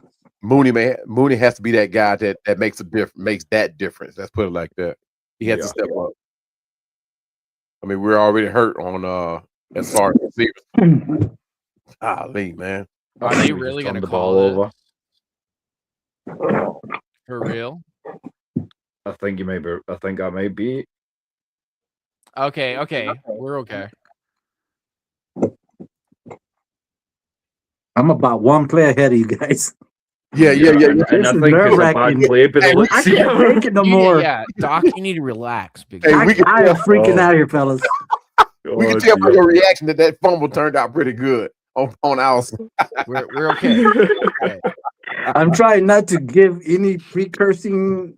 No, you're fine. You're fine. Do you know what? We know how it goes, but it's like sometimes you will get spoilers. It's pretty inevitable when you do the watch party. So I don't mind it so much. Right. All right, you're just seeing as torture I say, in real life. The 70 of you that are now watching us right now as we wind down the game, and hopefully we can come up and get this tie, take it into overtime, and beat these guys. 19 penalties. 19 penalties. I'm losing my mind, 19. bro. Yeah. You had to say the word record. You really did. What did you Manuel's say? 23? Ruined it. He's We have jinxed 4 us minutes. tonight. 23 You had to say record.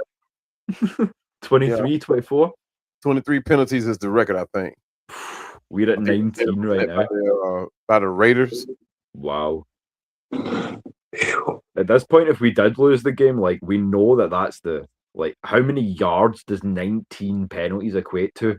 It's going to be crazy. Horrific. I think 3 of them were like 15 yarders. We had a personal. One was a roughing the pass, I'm sure. Yeah. Yeah. Crazy. Roughing the passer, the face mask in there. And yeah. I mean, either way it go, it adds up to too much. And then we just got I mean, this is crazy. This is crazy. I mean, I don't know if it's because they're down on their. I don't know if what the lack of discipline's not the way. And Kurt, he's beside himself. He can't believe it. I think pick another turnover touchdown. The 2019 Browns had 18 penalties. Okay. Yep. I remember them being crazy up there. I'll take it. It looks good. We're gonna take his word for it. Let's hope it's Pitt's career day. You want that money? Show us. Yeah.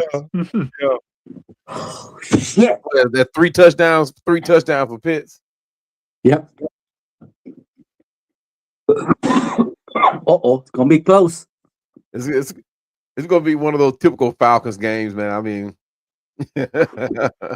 Oh, it was indeed Kyle Pitts. Wow. He's having a Madden night tonight. Like he's putting up video game numbers. yeah, exactly.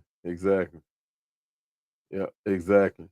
So Pitt, we What are a pinning game. the 2 point. What a for the game. tie. This is a great game to be a debut, Will.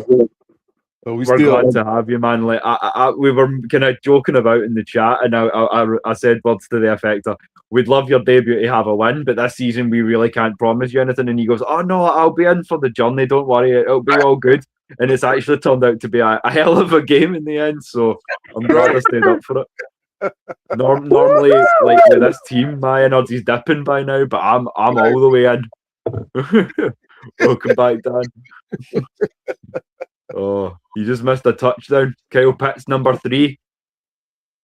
Yeah. Is it confirmed? It's confirmed. They're looking at it. We They're gonna hope. review all Butt lands first.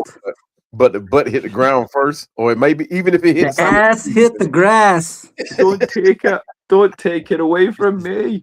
but just to Ass make on the grass is good.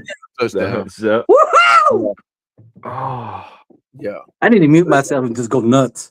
Well, fucking right. Go for broke, man. Confirmed. There we go. Thank Touchdown. you. Yeah. 28-26. 2 point conversion pending. Let's Right. get these boys. I'm shitting bricks. Yeah. I've got the brick that I'm going to shit. Aye. How did we? What? Was that your attempt at a Scottish accent? Bro, you want to roll your R's a little bit more? It would be shit a brick. Shit a brick.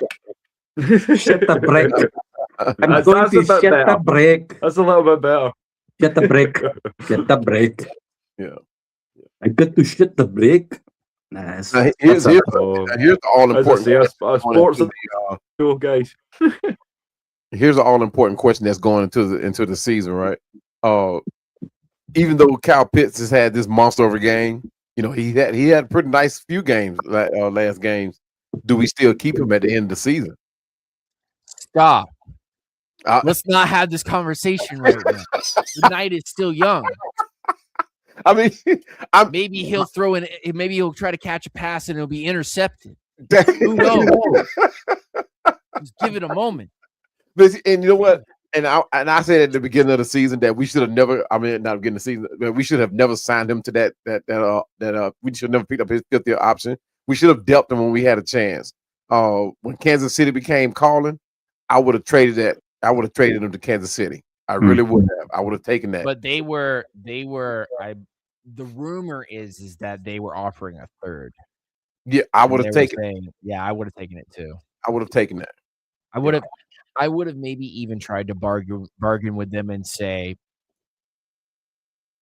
give me a 3rd and then give me like a 5th. Yeah, the following season. Yeah, that'll pay for everything. Most certainly put me where I need to be. And then you'd be sitting this coming season with a 2nd and 2/3, maybe thinking about, yeah, or not. Because Kansas City needs them. They need some bad. So I mean, like you said, I would have done that too. I would have did that thing too. I would have put the ball in their court, like, okay, you're offering a 3rd, but we want. Did we get the 2? Done that. No, we didn't.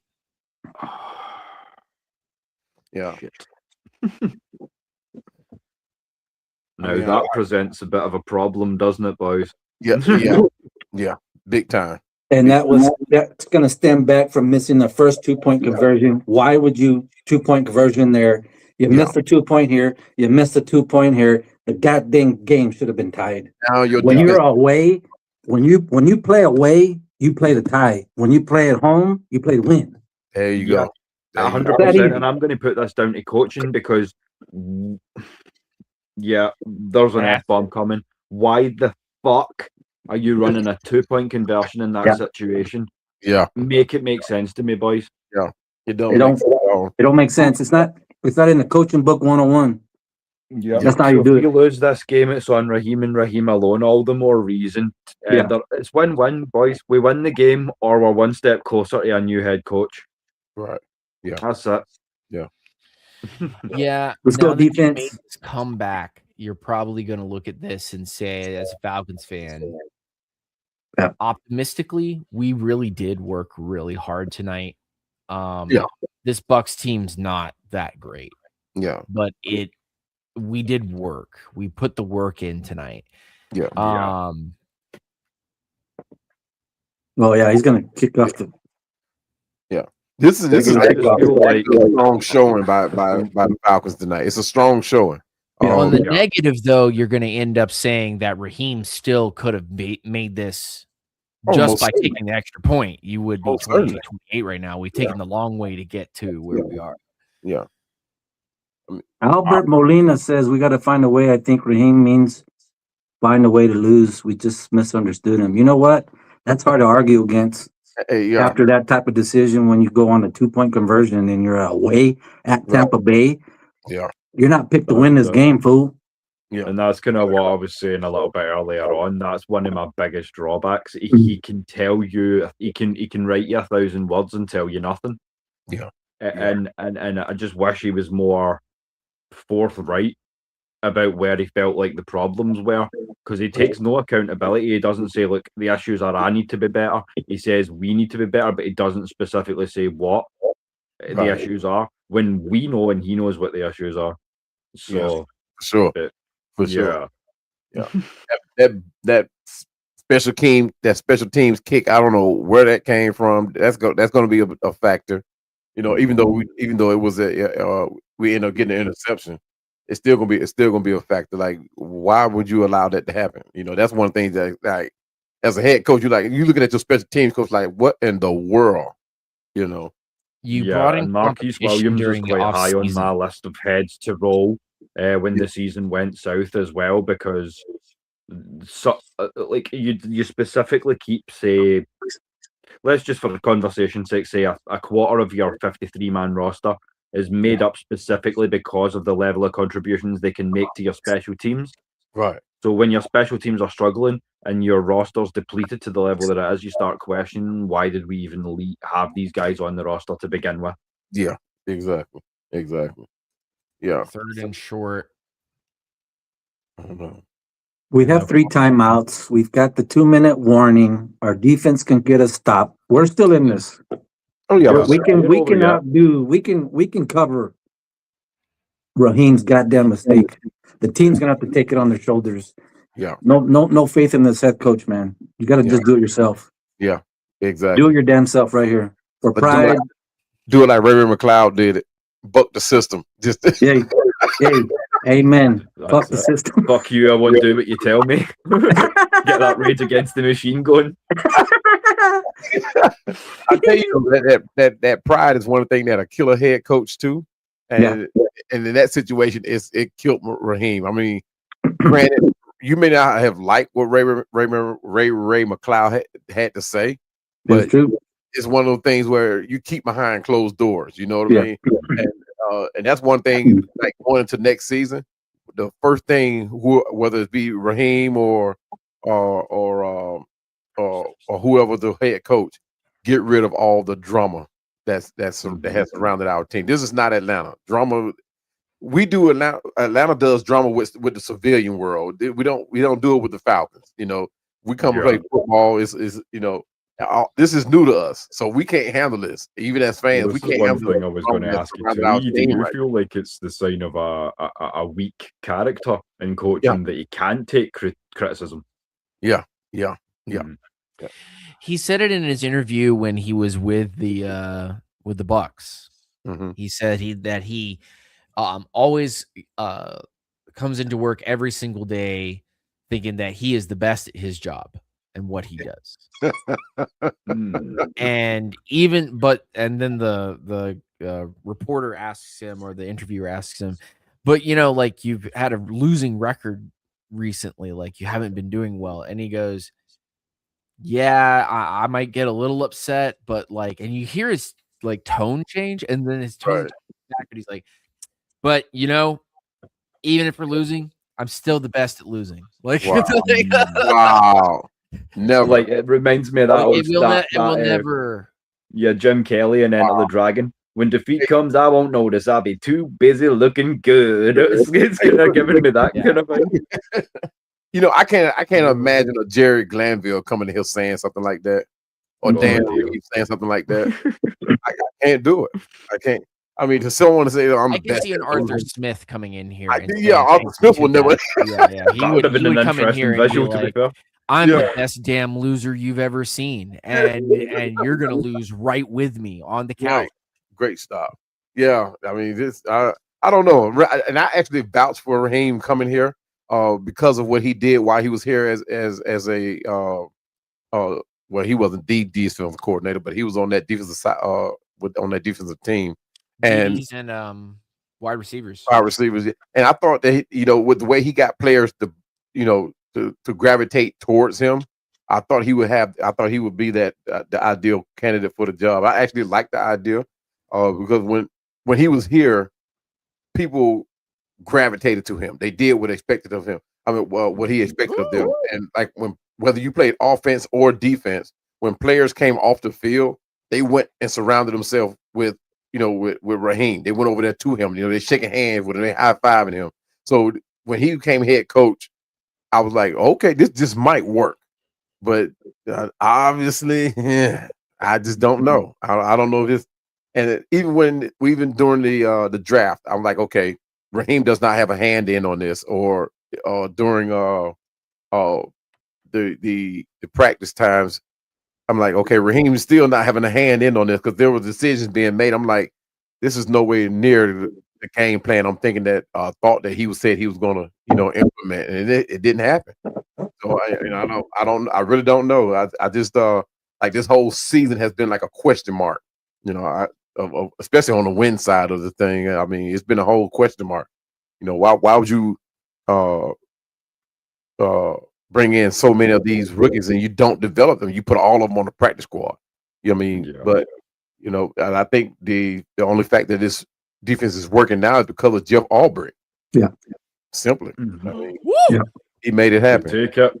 Got to stop another. Is that another sack? Yep. Our defense showing up, boys. Our defense is showing up. That's what we needed. A defensive stop, get the ball back. Field goal. Yep. Field goal. We'll do it. Field goal, baby. That's it. We need it. This is the classic Kirk Cousins versus the Tampa Bay. We win this game. I'm getting butt naked on this video chat. You hear me, boys? Yeah. Don't get butt naked. We already got the parental advisory sticker. It's all good. I'm getting butt ass naked. Time again. No, this is going to be like break with tradition with what you've been doing the rest of the season. Do what actually has been working up to this point, and you might win. You might get a win here. This is going to be a Mooney bomb touchdown. Some stupid over the middle crap that's going to get away from a guy, and he's going to go. You got it, Lieutenant Dan. Score, isn't he? It's coming up, Lieutenant Dan. And Mooney is his favorite receiver. This is a Kadero Hodge, even though he's not playing right now. Random ass catch for a 79-yard touchdown. Cousins, fourth quarter. I don't care who you want to hit, just hit somebody. I don't care. Anyone. Yeah.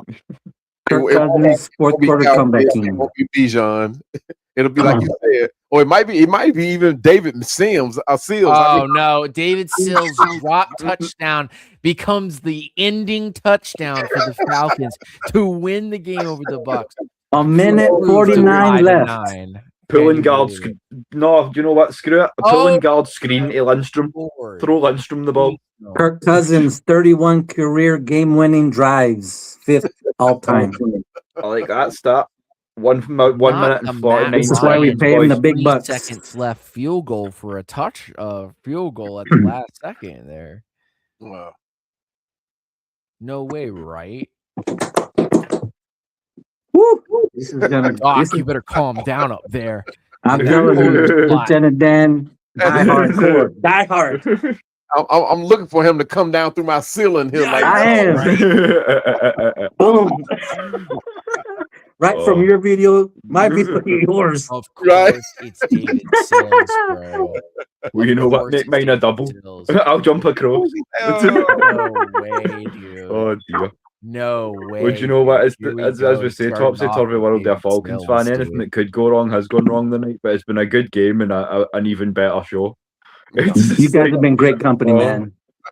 You guys have been great company. Your boys hanging out like. Hey, buddy. As I say, it doesn't matter how much you prep. Sometimes God has other plans, but you just grin and bear it, and you get through it. That's it. Head like Tyler Algier's running style. You put your head down and you go straight forward.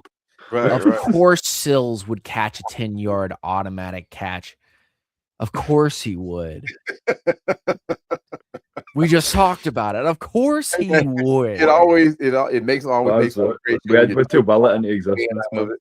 Got a great cast of guys on the platform here talking. The chat is opened up and they're inputting. So it always makes for a great show where you can get a turnout like this. It's nice. Kirk Cousins fumbles the ball. Oh no! Yep. Is Vita Vea? Kirk Cousins fumbles the ball. No. Typical. They say it's Falcons ball.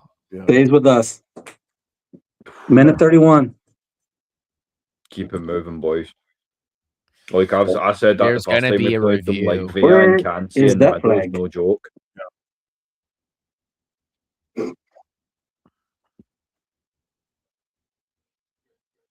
Uh-oh.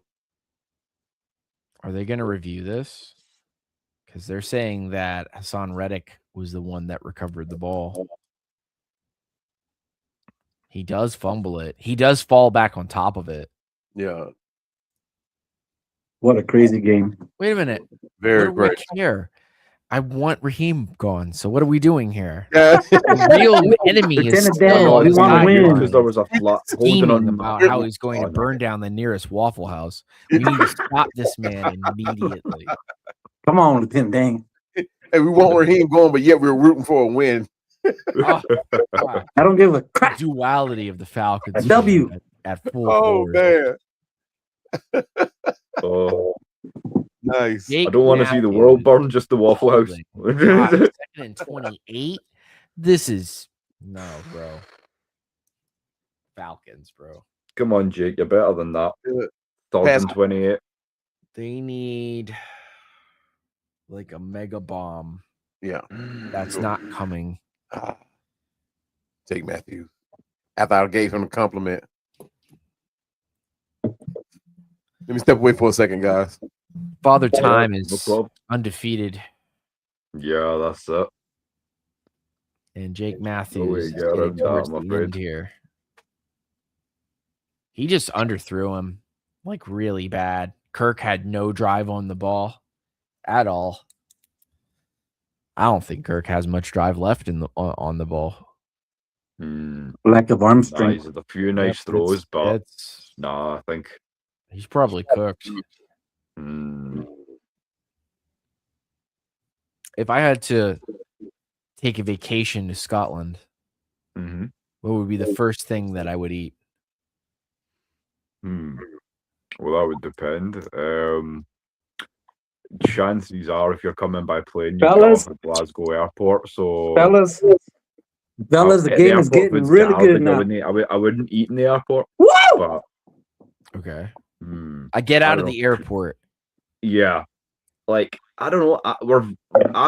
I like sweets. I'm a sweet guy, so I would recommend Kraniken, which is like meringue, raspberries, fresh cream, and whiskey, and that's very, very Sounds tasty. really good. Damn. I am But quite hungry. yeah, it's like, especially like right at the height of summer for the week that we get. If you can come in the right week, and the berries are in season, then it's to die for. But What? yeah. We actually converted the 4th. Doc. Sills? Something going on here. David Sills, man. We're inside the 37. Flag on the Bucks.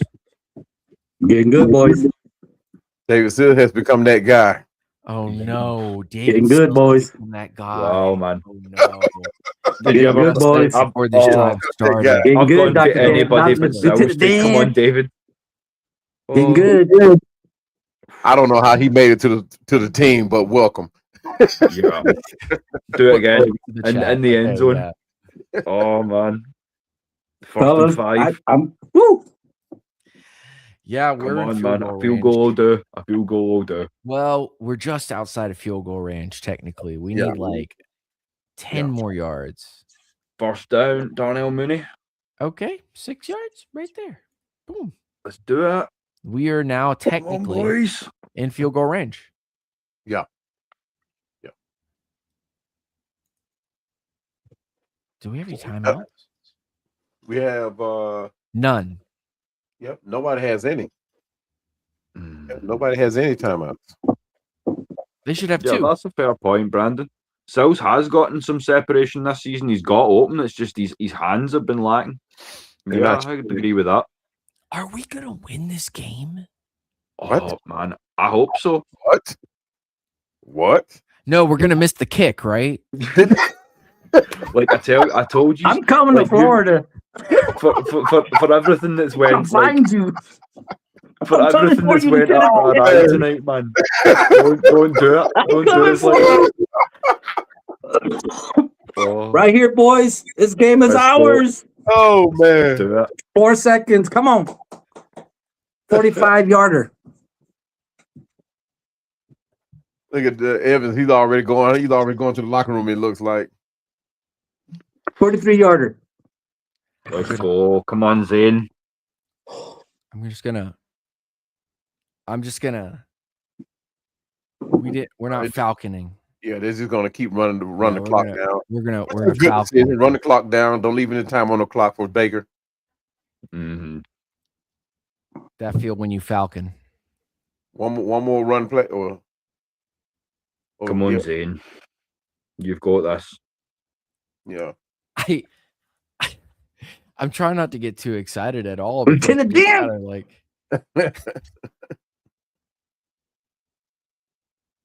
He iced his own self down. Why he do that, I don't know.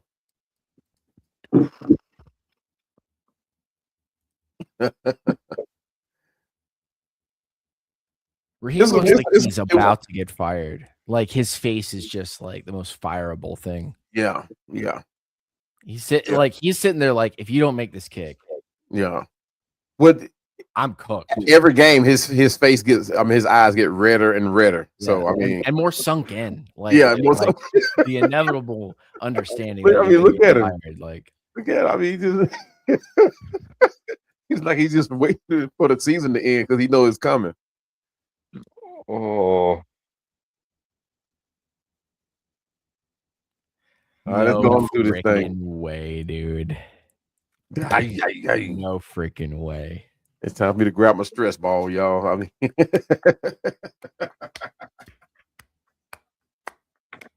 oh boy. did we get it? Falcons win. Falcons win. Falcons That's win. it, boys. That's it. Woo-hoo! GG's. William! William! William! William! Woo! Nothing to do with me, y'all boys. Kirk You're the good Cousins, luck baby! charm, so I need to get you signed up now. Let's go. What Oh, just happened? What an upset. as we say. What a game.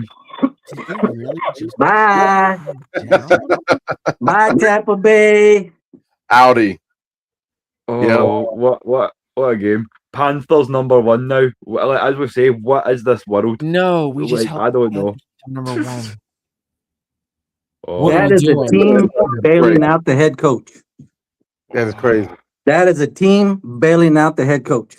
I think they did it more for themselves more Well, than at anything. least they'll be You can back tell next the week. Boneheaded decisions were still there.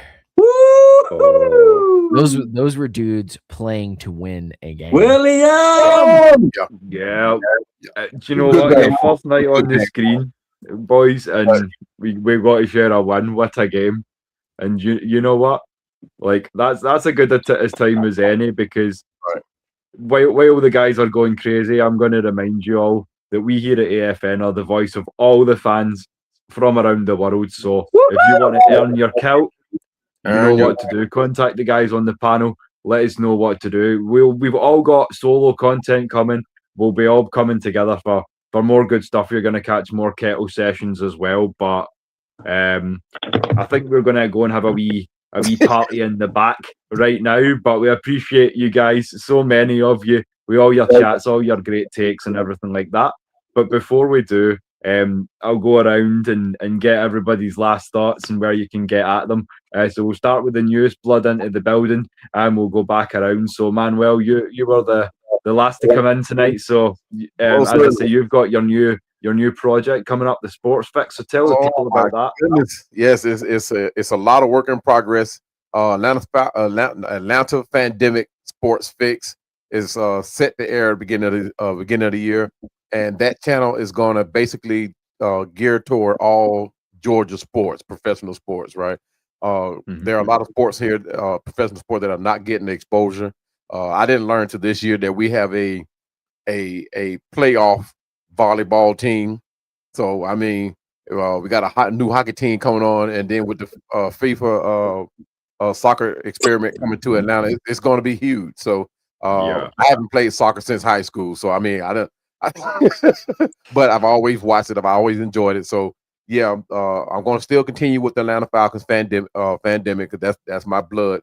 I've been a fan since 1978, so I can be found on YouTube, Twitter, Instagram, Facebook. Set to soon probably hit the Spotify. So I mean, the project is set to launch at the beginning of the year. So look out for me. Please go to Atlanta Falcons Pandemic. Please subscribe. Please support it. And for my present supporters, I appreciate everything, guys. I welcome the opportunity to work with anybody.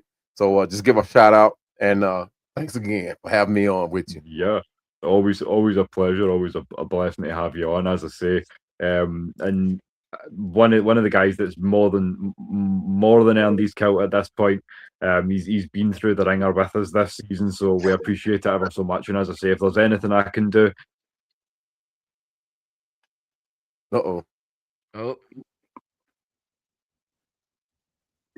Live willing. That's right. Scotland weather. To get you. There he is. There he is. Hello. So, Dan, tell everyone where they can get at you, and your closing thoughts, if you would, sir. And thank you once again. You guys can find me on the. Yeah, absolutely. No worries at all. You guys can find me on Twitter at UNGR_show. And you can also find me on the YouTube's Unintentional Grounding, as well as Gaming with _Lieutenant Dan, LT Dan, where we do some gaming. We do some collegiate sports stuff there. I haven't had a lot of time to do a lot of posting and things, but you can always find me on the Twitters and see my thoughts and things like that, content we put out on there. Closing thoughts. This team is silly. It's a silly little team. Yeah. It's a fun little team to watch and what they do, and they act the way that they do. It's going to be a long road for this team, because a lot of the moving parts that this team are going to have going off into free agency, as well as the holes that they have to fill over these next few months into the draft season is just it's a lot. It's a lot for them to be able to do in one off season. So I don't expect. I expect us probably to win at least one more game, but I don't expect us to have an incredibly high draft pick, and I don't expect us to really sign a whole lot of guys. I expect us to probably just go through these next couple of games, see what the rookies have, and then make the adjustment at the end, because who knows what Arthur wants to do, man. So I'll catch you guys later. Yeah. It could be a long process, but hopefully we'll all be able to go through it together, because as I say, you might be seeing these gentlemen for the first time, but I pray, and as I say, we'll have a little bit of a chat in the back. But we hope and pray that it's not the last time we'll be seeing you. So we'll throw that into the mix as well. And Dr. Dirtybird, Mr. Falcon, how are you feeling? Where can the guys get at you if they want to talk some shop about the birds? I appreciate you, Will, for inviting me for my first ever debut on this channel with you. What a game, what a debut, such excitement. I felt like I wasn't watching the game by myself. I had comrades, mates that I could lean on and help me get through this crazy game with how many penalties, so many things that we hurt ourselves with. But yeah, after all, it's the ending score. You can find me on Facebook. I've got a group called Falcon and Friends for Atlanta Falcons. And so since my last name is Falcon, been a Falcon fan since I was a little kid. And if you're a Falcon in the Falcon family and you're not a Falcon fan, we toss you out. We kick you out the family. So everybody knows we represent, and we represent it big since birth. So thank you so much, Will. What a great game. From here on out, like we said, playing for pride, playing for your job, playing for possible teams in the NFL next year. Man, I'm looking forward to discussing draft with you the rest of the season. I hope you really asked me back, man. I had a blast. Thank you so much, Will. As I say, whenever you've got time, you've got space, and that goes for all the guys in the group chat. And one more little comment I'd love to shout out. Atlanta Falcons, Wales. So some more of the British birds. Brother, we made a third 06-28. Are we free from the curse? Do you know what? Maybe. I don't want to be that guy because there's still a long ways to go this season. We don't want to be talking about things like juju and curses and no. I don't want to be mixing. I don't want to be mixing in forces that I have no business messing in. But you know what? We appreciate the comment, and one of the biggest things, and I shouted out earlier on in the show, is that I wanted to drive because my stateside guys are locked up. As I say, I know talent where I see it, so I've got a whole lot of guys over in the States now backing me up, coming on doing these shows that we love so much. But what we don't have is a lot of support as of yet in Europe and in the British Isles. So if you want to get together and do something, and you'll be able to see some of the Celtic brethren come together, then drop some red and black down in the chat. That's something I'd love to make happen as well. Because as Jeremy says, shout out to your boy, we don't need any more bad juju. That's right. Like that. That's right, Neil. And then, of course, for myself, you'll find me on everything at Will the Thrill Waddle. I've got the Real Spill solo content where I talk about wrestling, college football, maybe even play some music. So if you're into that kind of thing, there's lots of good things coming up. You'll also see me probably doing some post-game at some point. We've got another episode on Saturday with the Scottish Falcons.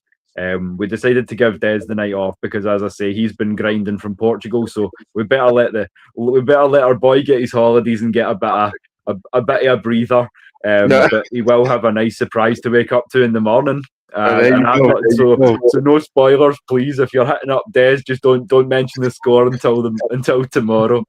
I don't know. Des might be up there doing what Doc doing up there. He's, you know what? Maybe he's been watching this whole time. He's just been in the back, just chilling. But you know what? If he's been cloak and dagger about it, but no, we appreciate you so much. But yeah, you know where to find me by now. But anything AFN's doing, you'll find me in the building. But until next time, guys, always remember the AFNI. We love our ATL. And before we wish good night to all our brother and sister dirty birds, this is the one I promised you about, Brother Raymond. We would remind you as always in closing that pain is international, but so is passion. You're the man. Thank you so much, everyone down in the chat, everyone who took the time to share the panel with me tonight. And until Saturday, much love. Peace out. Spread the word. Spread the word.